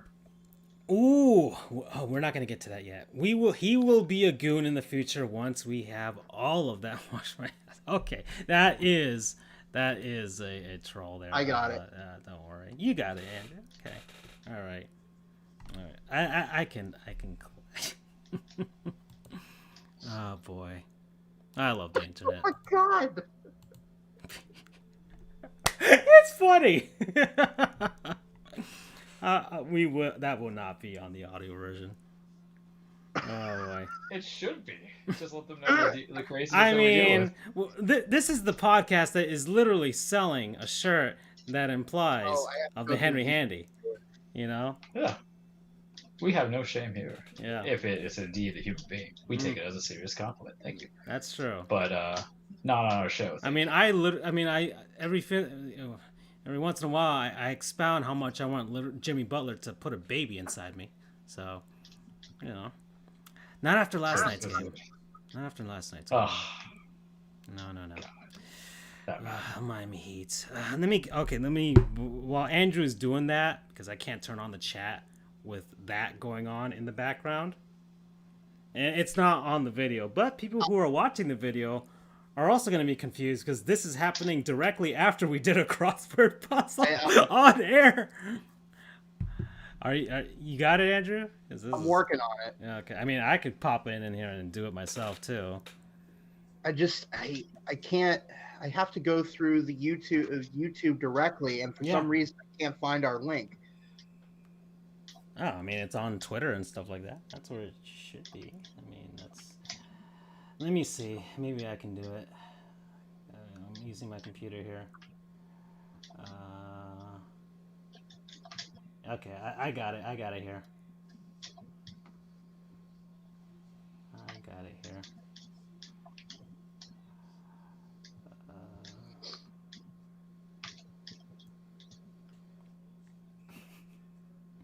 Now it wants to show me. Oh boy, and here I got it now. Yeah, well, I got it too. I think we both did it at the same time. We did a what was it, a high-low tackle? Wait, but I don't have access as a mod. Okay, so. Oh, you should be. Yeah, that's what I. Oh shit. Lazar. I accidentally put that person as the mod. Whoopsies! I thought I was putting you as the mod, Andrew. But don't worry, I took it off real quick. How do I do this? There we go. That's how you do it. This is like the first time this has happened. So hey, that's another one of the first. There. See, this show is trending, guys. We're having a lot of firsts here. We're the first person we've actually banned from the show. Congratulations! They're just competing with our OnlyFans. Yeah, and it's kind of funny. Yeah, seriously, she should be on the OnlyFans. That's where we will accept that kind of language. All right, while she's watching me eat a taco, you know. Yeah, that's the first person we've banned. Wow, I that's think that we banned someone else before we have. a long time ago. Yeah, okay, okay. I thought it was an achievement unlocked right there. Oh well. Oh well. Yay! All right, so Or no. I just deleted their messages. So I think this is our first actual ban. okay, all right, but okay, so you deleted all of them. Yeah, I said that. All right, cool beans. Think we can move on with the program. So podcast version will not have that, but regardless, hey, not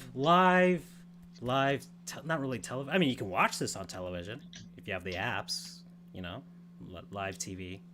So fun.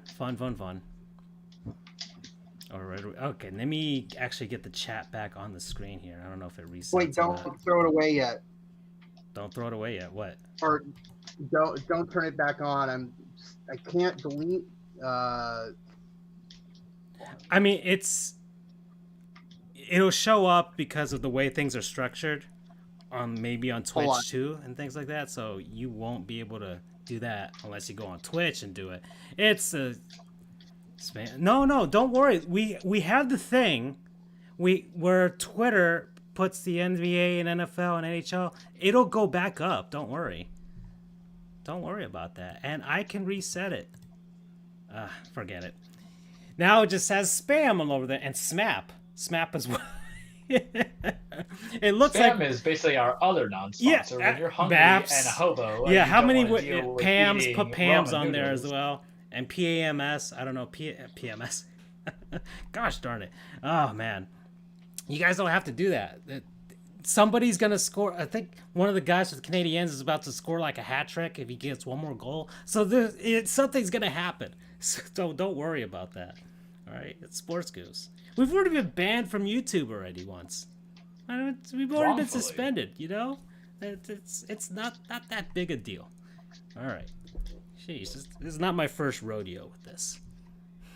All right? Imagine a group of Russian people being very angry that you suck at first-person shooters. All right? Luckily, I don't understand a thing that they're saying.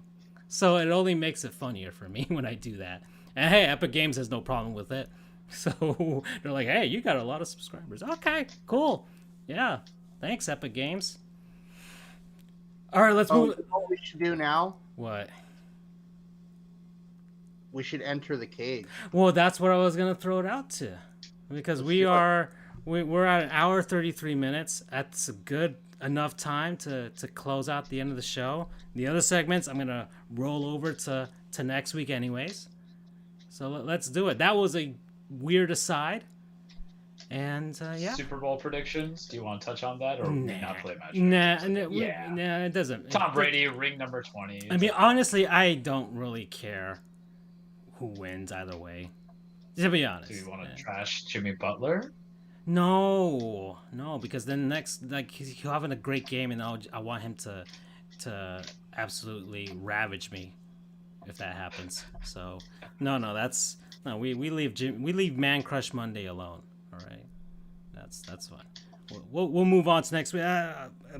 Players of the week: NBA, Nikola Jokic and James Harden. There you go. That's my NBA stuff. There you go. All right. And NHL, Panthers are great right now. Blah blah blah blah blah. Boo boo boo. All right. Oh, you go, girl. Isabel Cup events. You just want to go to the cage. It's okay. Set up my graphic. We can. That's still a thing. Hold on. I want. Give me a couple of minutes for You Go Girl, because I want to discuss. We have the Isabel Cup coming up this week. Okay, but do we have time? That's the thing. We're at hour 34. Give me 5 minutes at most. 5 minutes. Can I throw a small segment out the way then? Sure. I can do a player remember forget. I can do one of those because I got a good one, guys. Well, wait. I want to cover the Isabel. But you said give you 5 minutes. I thought you got 5 minutes to research it. I thought you. Oh no, I have it. Oh, okay. Then do it. I mean, give me 5 minutes to discuss. Oh, okay. Let's do it then. All right. So for a reason.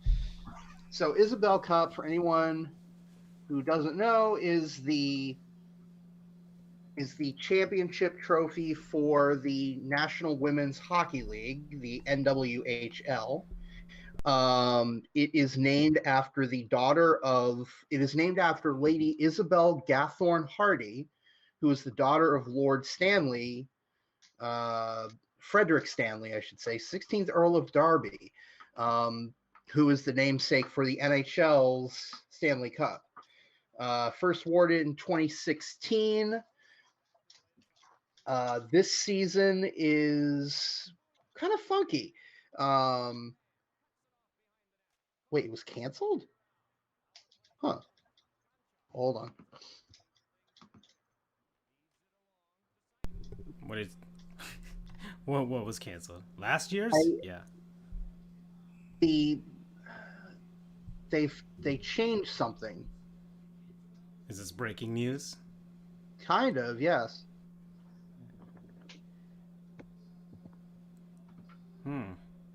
Breaking Very news. first on Sports Goofs. Don't let ESPN and them take our stuff. I mean, we've done breaking news before. And now we have now have the Twitter on the stream, so we get breaking news there. That's how I. 2020. That was last year's. Yeah. Right. That's what confused me. Yeah, that was what I was gonna say. Like they wouldn't announce this thing with NBC Sports if it was canceled right now. That would suck. It's like it's like the South Park meme, and it's gone. But they're doing the 2021 though this weekend. Okay, yeah, that's what confused me because I was looking on Wikipedia to make sure. I have it on the screen here, and there's a blank for the 2020 season there. So Boston won it in 2016, Buffalo in 17, 18 was by the New York Riveters, and Minnesota won in 2019. So they are the defending champions. So the league has 6 teams, but 2 teams have withdrawn, which means, and normally how it goes is there's kind of like a play-in, and the top 4 teams go through to the semifinals, and then 2 teams are just eliminated. But because 2 teams have opted out, which are the Connecticut Whale and the Riveters, if I remember correctly. Hold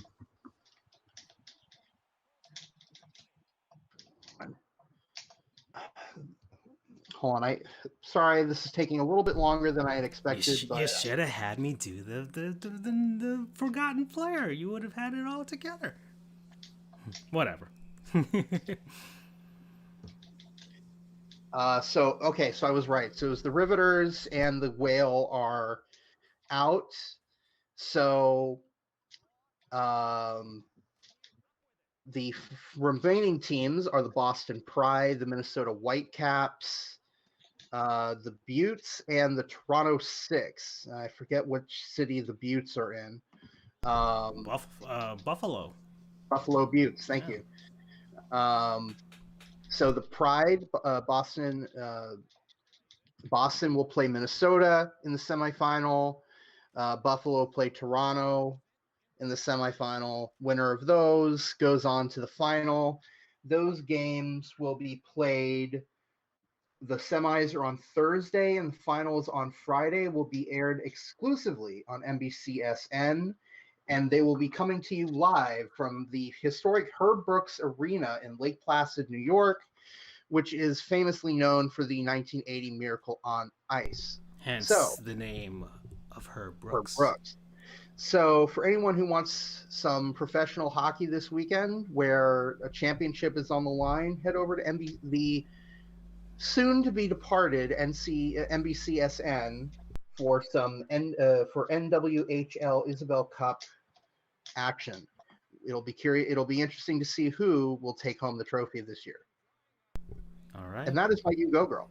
There we go. And and the games are on the games are on Twitch if you live outside the US. Or I guess you could watch it on Twitch too. I don't know I don't know how NBC is gonna have it. I don't know if they'll block it on Twitch, but it'll be available elsewhere. But of course, you can get one of those VPNs and get around. Well, right, either way, you'll find it. There are ways to watch it, and it's a good thing. You get a a women's hockey game on a national scale for, I know what is essentially a dying channel, but but it'll probably be one of the last few significant things NBC Sports will be broadcasting in their final year. All right. Well, you got the Stanley Cup coming up in a. I know that's the last few. Right. They'll have that and then some other stuff. So yeah, they won't block the games in the U.S. Okay.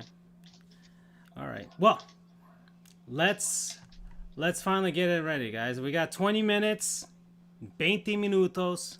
That's the time that you guys, Charles. Shall we? Which Shall is perfect because I just finished this Rayman painting. As we all, oh, I didn't finish it. Whatever, doesn't matter. Things happen. Give me get the graphic up. Welcome everybody, your weekly Trueplex The Cage with Charles. Now remember, wrestling is not fake. It is scripted. It is a fight. It is a stage fight, sure, but it is a story about men and women being the holy hell of each other. Men and women chasing championship. Men and women chasing glory. Any ways, shapes, means, or form. And we are chasing glory, folks, because what was last Sunday, or this Sunday just passed? The Royal Rumble. What do we know about the Royal Rumble? 30 men, 30 women enter, last person standing, over top rope eliminations. Every 90 seconds, those people come out, starts with 1, 2, last person standing, guaranteed title shot to WrestleMania, unless there's some screwy stuff coming in. We have a suspicion. Let's talk about that. What else was going on in wrestling this weekend? New Japan, New Beginnings, title match, never openweight championship, Hiroshi Tanahashi challenging Shingo Takagi, my dude. What else is going on? Not too much anywhere else right now at the moment because we already knew Charles is going to spend a lot of time talking about this segment. We already knew about it. We already knew it was going to be the Royal Rumble, but let's get a little bit of that New Japan out of the way. I'll do my little briefs of AEW. I'll watch it this week. I really don't know what's going on. They have Beach Break going on this Wednesday on Dynamite. Main match I know that's happening. They're going to do Jon Moxley, Pac, and Ray Phoenix versus Kenny Omega and the Club, or the Bullet Club, whatever they want to call it, the iterations of the Good Brothers in there in a six-man tag team match going on.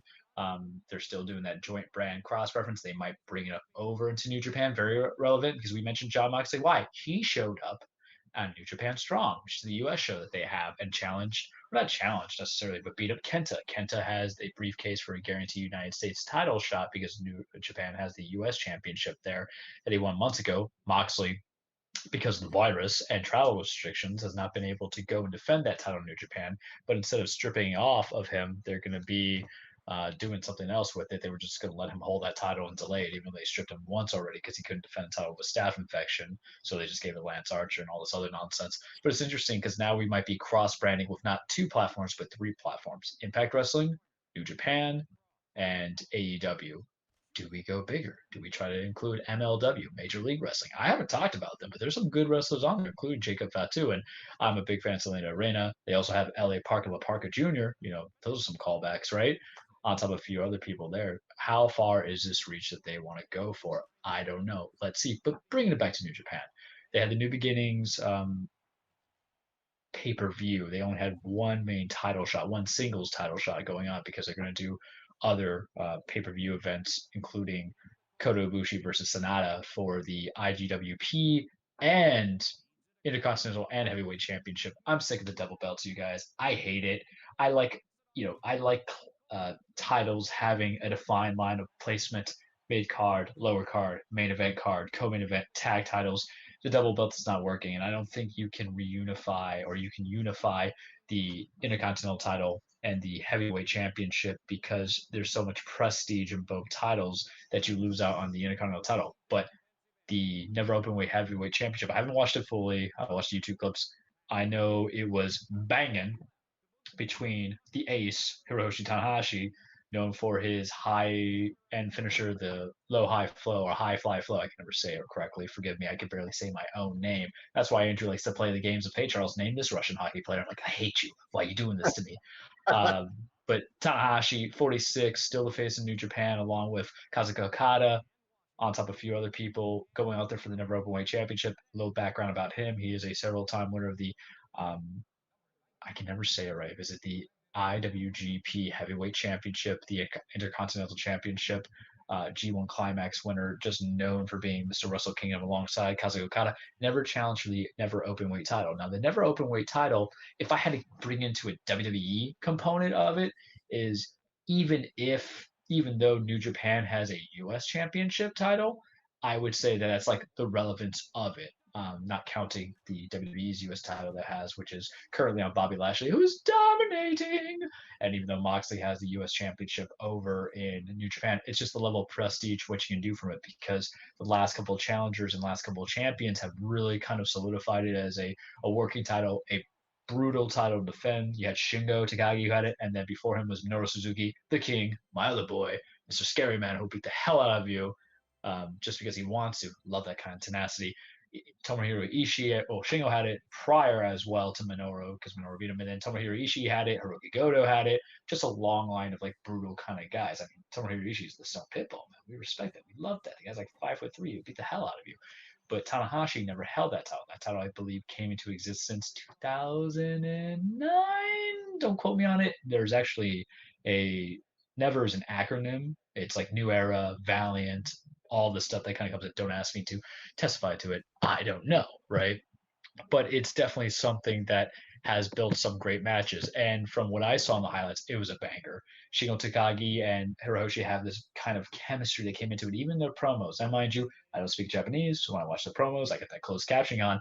But Hiroshi just goes to him. He's like, you've made me find passion in wrestling again. It's like, I love you. I have confessed my feelings to you. I want to have this match with you. And then Shingo and all his smirk is like, unfortunately, I don't feel the same way for you. And I'm like, this is hysterical. I love it. I like, they're just sitting in the ring. Like 6 guys are just sitting there. It's great. The way they kind of did that back and forth. The match was good. It ends with Tanahashi hitting the high fly flow onto Shingo. A little thing about Shingo, because I was on a tour last week, because I talked about him last week prepping up this match. I was watching a lot of his PWG stuff, his Noah stuff.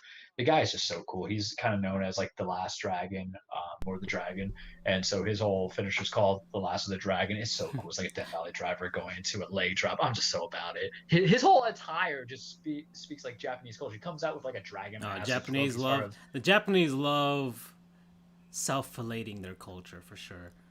And listen, unlike the like YouTube bot, I'm not Ghost of a bot Tsushima was like their game of the year, basically. Hey, man, it was almost mine. And even though I won't go as far as that YouTube spammer was saying, pee on me, Shingo, you're a good man, dude. You're a good man. He lost. That title's now on Hiroshi. Great-O-Khan is challenging for it now, because that's the thing about New Japan. You don't have really number one contender matches. You just kind of step up the new feud, get your butt beat by the next challenger post-match. It's kind of formulaic, whatever. There's more stuff coming in. Kota's eventually going to go get Sonata. I want to know what we're doing with Will Ospreay. I want to know what we're doing with Kazuya Okada. What are we going to continue that feud from Wrestle Kingdom? They're former Chaos stablemates. Now they're not much doing of anything. I think Kazuka's probably going to look at Kota a little bit to give Kota the rub, lose to him and all that stuff. I know Will Ospreay was going against, and forgive me because I cannot pronounce names, Satoshi or something of that nature. I'm just so bad at it. And it doesn't help that the New Japan doesn't have all the time English commentators and broadcasters. So I'm like going hooked on phonics, Japanese Wrestler Edition. I'm like, come on, man. I've watched like all 150 episodes of Dragon Ball Super, like subbed. Why can't I just say a name? What is this? But I digress. All in all, when the match becomes available, I will watch it in full. I did like the highlights of it. Go Shingo Takagi. Good job, Tana. I don't think you needed the title, but at some point you have to complete the legacy. Bigger news, bigger stories. The Royal Rumble happened Sunday, you guys. I had a fun pleasure just to kind of watch it with my buddies in a group chat that we have, because we used to do that back in the day, but we have it. There was drinking rules that came into it. I regretted it the next day, but I was able to work and function as a human being. But then I realized I'm 31 years old. I thought it was a good pay-per-view. I don't really like to go into the whole Dave Meltzer mindset and giving like stars and ratings, but sometimes at a pay-per-view I'll say it's a watch, don't watch it, just skip a few matches. I think it's something that you watch, start to finish. It was a smaller card. I think it was like 3.5 hours long. They moved the women's tag team championship onto the pre-show. So it was Charlotte and Asuka defending their tag titles against the former champions, Nia Jax and Shayna Baszler. I'll say it right now, I don't care about the tag team women's division. Not because I'm against it. It's because Vince has not done anything with it in the almost 2 years of it being in existence to actually get some prominence. And the fact that it can't get any storyline on the Raw or SmackDown or even NXT, because that title has to be defended across all brands.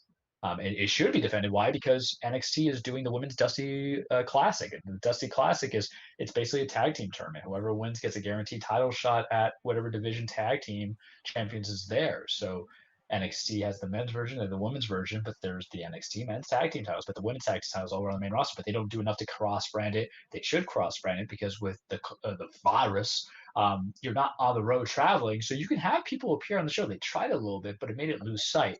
But what happened in that match was Charlotte, Ric Flair is back. I love me some Ric Flair. I don't need Ric Flair in my pay-per-views anymore. I'm just saying it right now. They have him with Lacey Evans, who's now tormenting Charlotte. I guess they're trying to do this whole like, oh, I'm with your daddy now kind of storyline, but not like fully. I don't know why Rick's trying to go against Charlotte, considering the fact that in the beginning of her career, he was just helping her all the time. But whatever. They want to do weird stuff without explanation. I don't care. I wasn't really invested in that match anyway. Everybody did their parts, but it led to Lacey screwing over Charlotte and Asuka, and Shayna and Nia won the titles back. Okay, fine. It affected on Monday a little bit because Asuka is the Women's Raw Championship. They tried to get a number one contenders match for the tag titles. So, Asuka likes winning. Charlotte once again got distracted, left the match to go beat up Lacey, leaving Asuka to herself. So we're getting an Asuka heel turn. I'm going to love it. It's going to be chef's kiss because I'm sick of Asuka being pushed down, you guys. I've been a proponent of her for so long. Give me what I want. Have her and Charlotte at WrestleMania, and they can beat the hell out of each other and have Asuka win. Get that definitive win because this title run has not done anything. But bigger things are happening, boys, because I hyped up a couple of matches. So Goldberg-McIntyre happened. Goldberg versus Drew McIntyre. It was like 6 minutes. Goldberg cannot go in the ring. He's a very sweaty man. He is sweaty like me seeing, a new Taco Bell menu. I don't even think they gave him his entrance. The match didn't even really fully start. It started with like it's great. So Goldberg tries to hit Drew. Drew does the spear on Goldberg. And then, and because we had bets on this, because I'm like, all right, Goldberg's a win. Let's just rip this Band-Aid off and get it done with. Because last time him and The Fiend fought at the one of the Saudi Arabia matches, pay-per-views, The Fiend lost, so I'm just ready to hate my life. They tried to make it like physical. Goldberg was coming in these weird shorts, kind of very Brock Lesnar-esque. It's not Goldberg's attire. We didn't even get to see the intro. I was kind of sad that he didn't concuss himself hitting a door, but Vince probably told him not to. Then he does that, man. And then he tried to jackhammer Drew. Drew's a big man. You can even see in that photo. Drew's humongous. He's like 6'5", 240, all muscle and man. His balls are probably heavier than anything Goldberg's ever lifted. And he had to try to lift that up into a jackhammer. And he couldn't complete it fully because Drew landed awkwardly. To me, it looked like he landed awkwardly because it was more like heel first. So they tried to make it like this whole tough physical thing. And then it was over. Drew hit him with like 2 claymores. And it was done, and then there was like a show of respect. Drop the title. And the problem is now we're going to have Drew and Sheamus, and I really don't want that to be the Mania match because I like Drew enough. I think he would be better as a heel champion. But you see the spear, move stealing. That's all Goldberg could do. He did like 2 spears, I think, but he was already a Famer. He can't go. It's not like a certain other Hall of Famer who showed up at the Royal Rumble. We're not going to get that yet. Let me get some of the title matches out of the way. I know you're all excited, Andrew. We're going to talk about it. It's going to be great. Women's championship match defended Carmella versus Sasha Banks. It was fine. I think their prior match at TLC was better, but I think it was a good feud concluder. Good for Sasha. She retained. She's going to feud on. We're going to see what happens. WWE Universal Championship. Roman Reigns, Kevin Owens, Part 3. This is where Charles got a little bit too fun with the drink going on there because me and my buddies, if you guys want to see what real drink games are, don't go to UCF. Come to Casa de Trujillo. And we'll show you what it is because it was a last man standing match. You know what we did, boys? You have to drink for every count that comes in. And here's the standard about the last man standing matches. They like to start with the whole 1, 2, 3. So for anybody who hasn't followed wrestling, so I can explain, you win if your opponent can't get up to their 2 feet by the count of 10. Plain and simple, right? You have to be up, they don't. So the whole process of like you're seeing this referee going 1, 2, 3 counting, and they'll start that spot immediately. And you're like, oh god, my liver. And then there was a lot of like multiple like 8 to 9 counts. I'm like, I'm gonna die. I am not 22 anymore. Why am I doing this? But you get to the vibe. You're enjoying yourself. It's great. The match itself was very good up until the end. But there were some crazy sequences that were coming in that my semi-sober self was like, what's this happening? Kevin Owens got ran over by a golf cart. So That was great. It would just kind of remind me of like that beep beep Momo right here. Like it was. They went to like the backstage arena and Kevin Owens there, and it was a perfect capture because he just gets run over by the golf cart. And I'm like, what is this? I loved it because it's two men for the last 2 months who have history together trying to beat the holy hell out of each other. That's kind of how you do it. And there was. And with these last man standing matches are a lot of matches themselves. There's always going to be spots. So you had that weird delay. So okay, we'll let certain things pass. But there was a point where Owens had Roman cutting in the world. It hurts. It could be dangerous. We saw what happened in Matt Hardy and Sammy Guevara. Remember where Matt clear cut got knocked the hell out. There was no point of return. They still continue that match. Still angry about that, Tony Khan. Still follow us on Twitter at JOJR, Jeffrey Holidays, Charles the True, Sports Goofs. Go do that fun stuff. The ending of the match ruined everything for this because they botched it. It was great. Owens had it where he had Reigns handcuffed at the very bottom of like this barricade, and Roman couldn't get on his 2 feet, and the ref's counting it to like a 9 count, and it's about to happen. So what does Roman do? The best heel thing. He grabs the referee, and he shoves the referee against like the metal and knocks the referee out to stop the count. And you're like, what a fantastic thing. Roman's a heel. He's an opportunist. He's afraid of Owens. He's about to lose. But they botched it. And the botch was Paul Heyman was supposed to help get the handcuffs off on the barricade. He couldn't get it off in time. So you have this weird like 20-second delay between the other ref coming up and then Kevin Owens just kind of standing there like what the hell's going on. Of course they cut away from Owens not looking, but it took a long time. And then the other ref comes out, and then Roman just grabs Owens in the guillotine and chokes him out, and that's it. And he doesn't make the 10 count. There was no Jey Uso. They said he has the virus or he has an injury. They haven't confirmed it. I think it looked good for Owens or for Roman to win, I guess, as clean as possible, even though you had to hurt the ref to not get to the 10 count. But hey, he's a heel. Guys are supposed to do those things. The match was great up until that screw up because these two are pros. They've been in this for a long time. Someone should call it audible. They should have had it where Owens tried to continue hitting Reigns and then have Reigns hit a low blow on him or something like that. Something to distract it to give it time. Or even have Heyman get involved. I don't know. So it kind of took away the essence. Their TLC match was better, but for what it was, I enjoyed it. It was just botch finishes happened. Royal Rumble time. Let's go with the women's because the women's was the best Royal Rumble match of the night.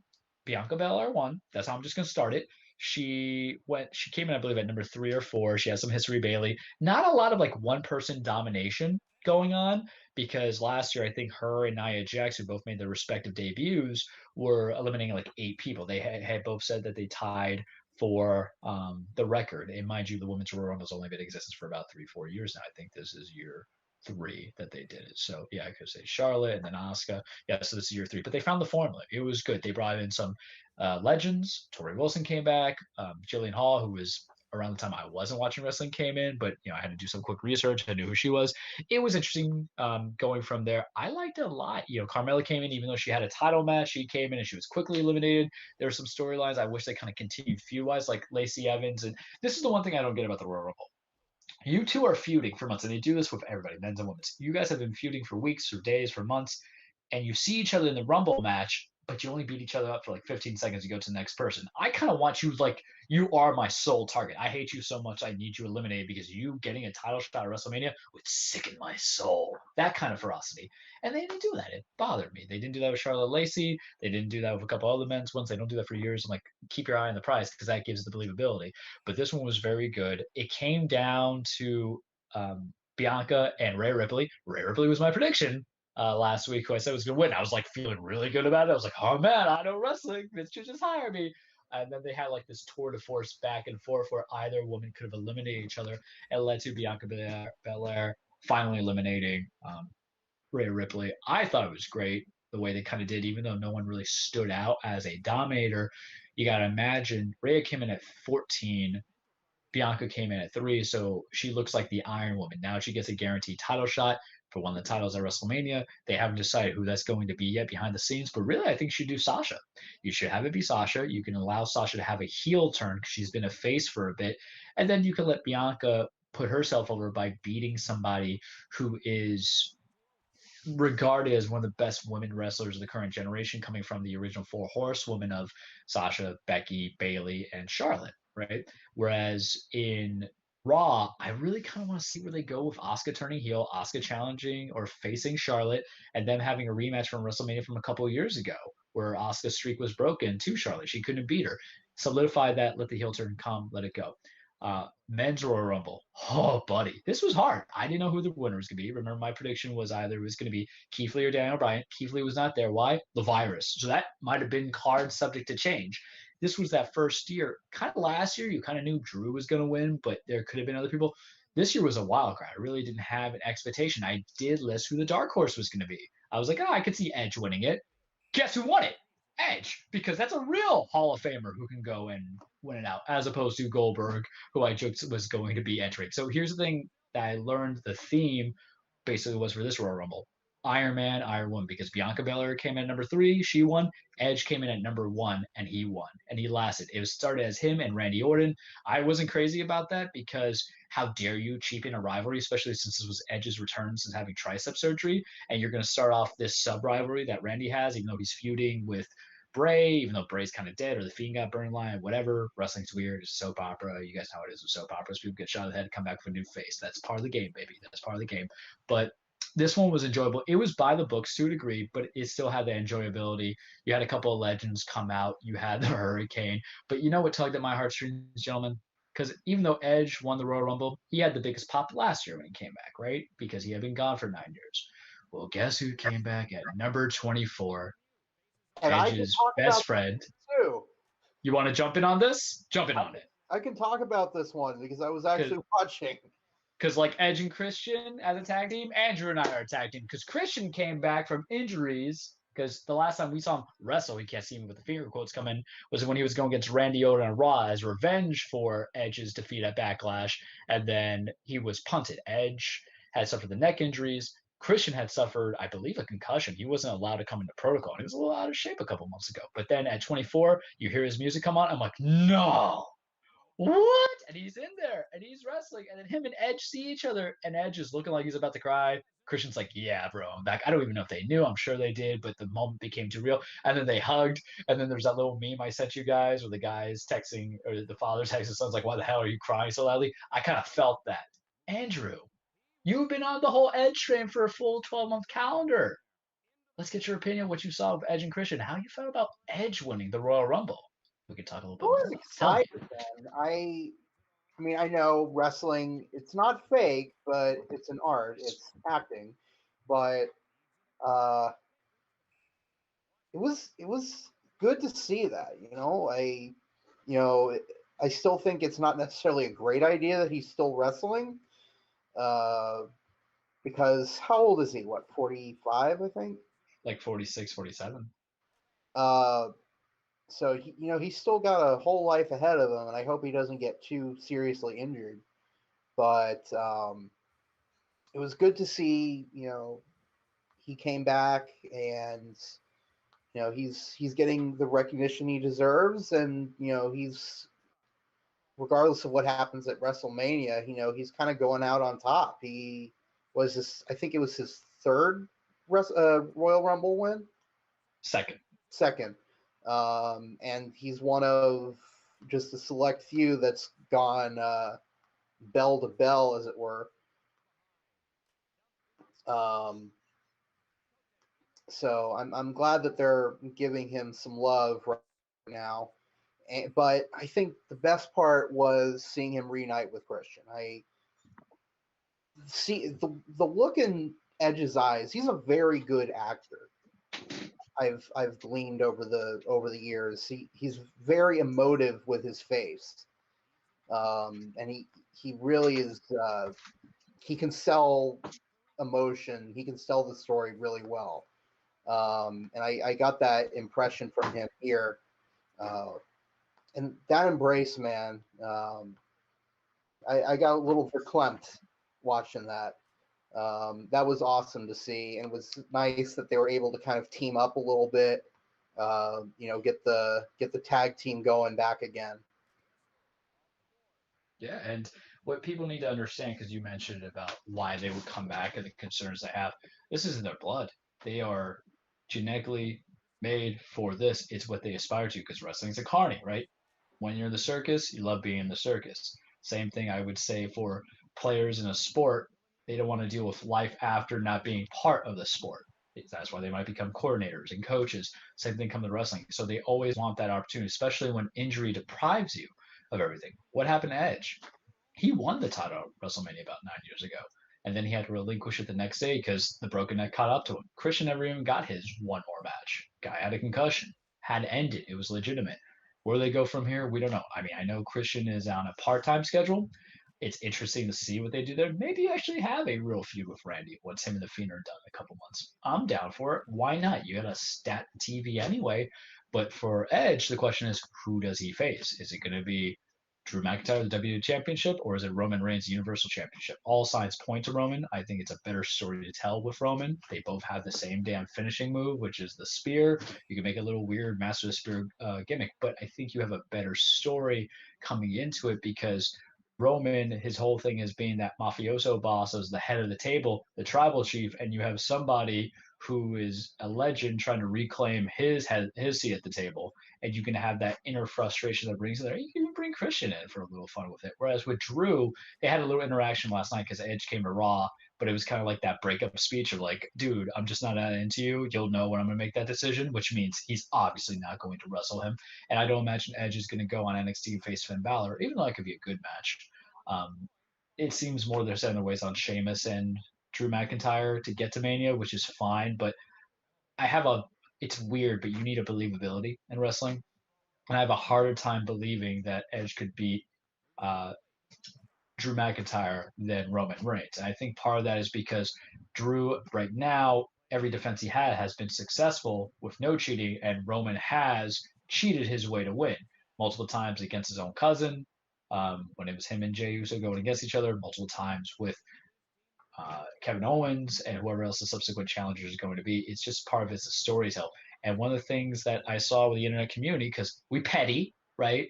You know, if you thought Heat fans were petty, you should read like wrestling fans tweets. They're like, oh, you know, Vince can't make new stars. They're going to have him get this old guy get the title as opposed to the new guy. I don't care really who wins the Rumble to a degree as long as I get a main event worthy match. Edge was the right guy to get there because, yeah, I said Daniel Bryan was probably going to win. I don't think Daniel Bryan was the right guy, though. It's just you have to pick who your options are. Same thing with Keith Lee. What was my condition about Keith Lee? I've been saying for 2 weeks. I need a heel Keith Lee to do it. You know, that heel turn that has to come in. You have to set up properly. So Edge was it's a story that makes for himself. Guy comes back 9 years after not being a wrestle. He had to relinquish a title. Granted, the World Heavyweight Championship is no longer in existence, but he's going to something again. He earned it. Iron Man, bell to belt, and he's going to walk out of WrestleMania as champion, and he's going against who better than the guy who views himself as the face of the company. It's part of the story, man. It's part of the drama. Drew, I don't think it will work, but so what do you want? You want Ricochet? I love Ricochet. He should always be on my television. The guy's been doing nothing. He's been on Main Event, which is like the dark show that's on Hulu, I believe. You want him to just miraculously win the Rumble? You got to build it up, right? Even though Edge was injured for the last couple months, what was his last match? Randy Orton. There you go. And Randy doesn't suffer from the loss of the Royal Rumble, and him and Edge wrestled last night. It was bad because the rush showed on Edge, but he's got 3 months to get into shape on that, or 2 months really. But you have to pick that best story. And I got to tell you now, too, part of the reason why I want Edge and Roman is because I'm 90% certain Roman's going to win because I'm kind of done with champions not retaining the titles at WrestleMania because it makes it predictable that the person who wins the Royal Rumble is guaranteed to win the championship at Mania. It's felt like that the last couple of years. I think the only time there was a title retention for the main titles, we're not counting the mid-card titles or tag team titles or anything like that, was when Brock beat Roman at WrestleMania, bloodied, and then he lost to Roman at SummerSlam because I think they just had to make SummerSlam sexy, right? But the last couple of years, it was Kofi beat Bryan, Becky beat Ronda and Charlotte to unify in the triple threat match. Last year, Drew beat Brock. Goldberg lost to Braun Strowman, who was the last minute replacement for Roman Reigns. You're a fighting champion. Let your main heavyweights retain title. Drew can lose the belt because it's been 12 months, man. And every person he's challenged has not really come up to stuff of even being main event worthy. Truthfully, the WWE Championship has lowered itself in grandeur. But Roman's kind of on the up and up. So build the best stories because Ricochet, as great it would be to see him in the heavyweight picture for the main title, there isn't a story. So you can't just propel a random guy just because you like him if it doesn't fit and make sense. There's a better story here. So people can complain what they want. The new talent needs to happen. They called up Damian Priest. They're calling up Rhea. That's great. Hopefully Vince does something with him instead of screwing them up. Because if not, he's just going to associate Damian Priest with Bad Bunny. That's right. Bad Bunny showed up, and I gotta tell you, I hate this. I hate to say this, but when he performed Booker T, because I guess there's a song Booker T out to it, and I can't get the damn song out of my head. And have you guys ever had that song in your head so you have to listen to it so it gets out of your head? I've heard Booker T by Bad Bunny 4 times. I don't like reggaeton. Charles doesn't like reggaeton. Not his cup of tea. I like my kind of Spanish music, but I don't like reggaeton. It's not my thing. But damn it, I've had to listen to it, and it's not out yet. It's like a fever I just can't shake. Damn you, Bad Bunny. That's all I got for you this week in the cage. Yeah. Yeah, it was something I saw in the tweets, yeah. He was there, and he was there last night too on Raw. And I swear to Christ, if we're gonna get Damian Priest teaming up with Bad Bunny versus Miz Morrison, I'm just gonna, because WrestleMania is also a spectacle. So that's when you're allowed those kind of entertainers to show up because it's sports entertainment. Stars in there, yeah. And Bad Bunny will do it for money. It's gonna get him a whole cross brand of people. He'll do it. Yeah. Okay. Well, guys, that is it for this week's edition of Sports Goofs. We'll see you guys next week for number 92. That's it for me. I got nothing else to say, guys. So, Good night, y'all. Yeah. Bye-bye. Take care.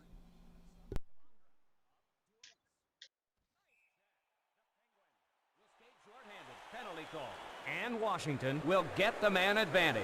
He used his stick as a weapon, and that's a no-no. Pittsburgh penalty. Number 37, Kip Miller. 2 minutes for cross check. Sent into the corner. Johansson gathers it in. Feeds it across. Up to Oates.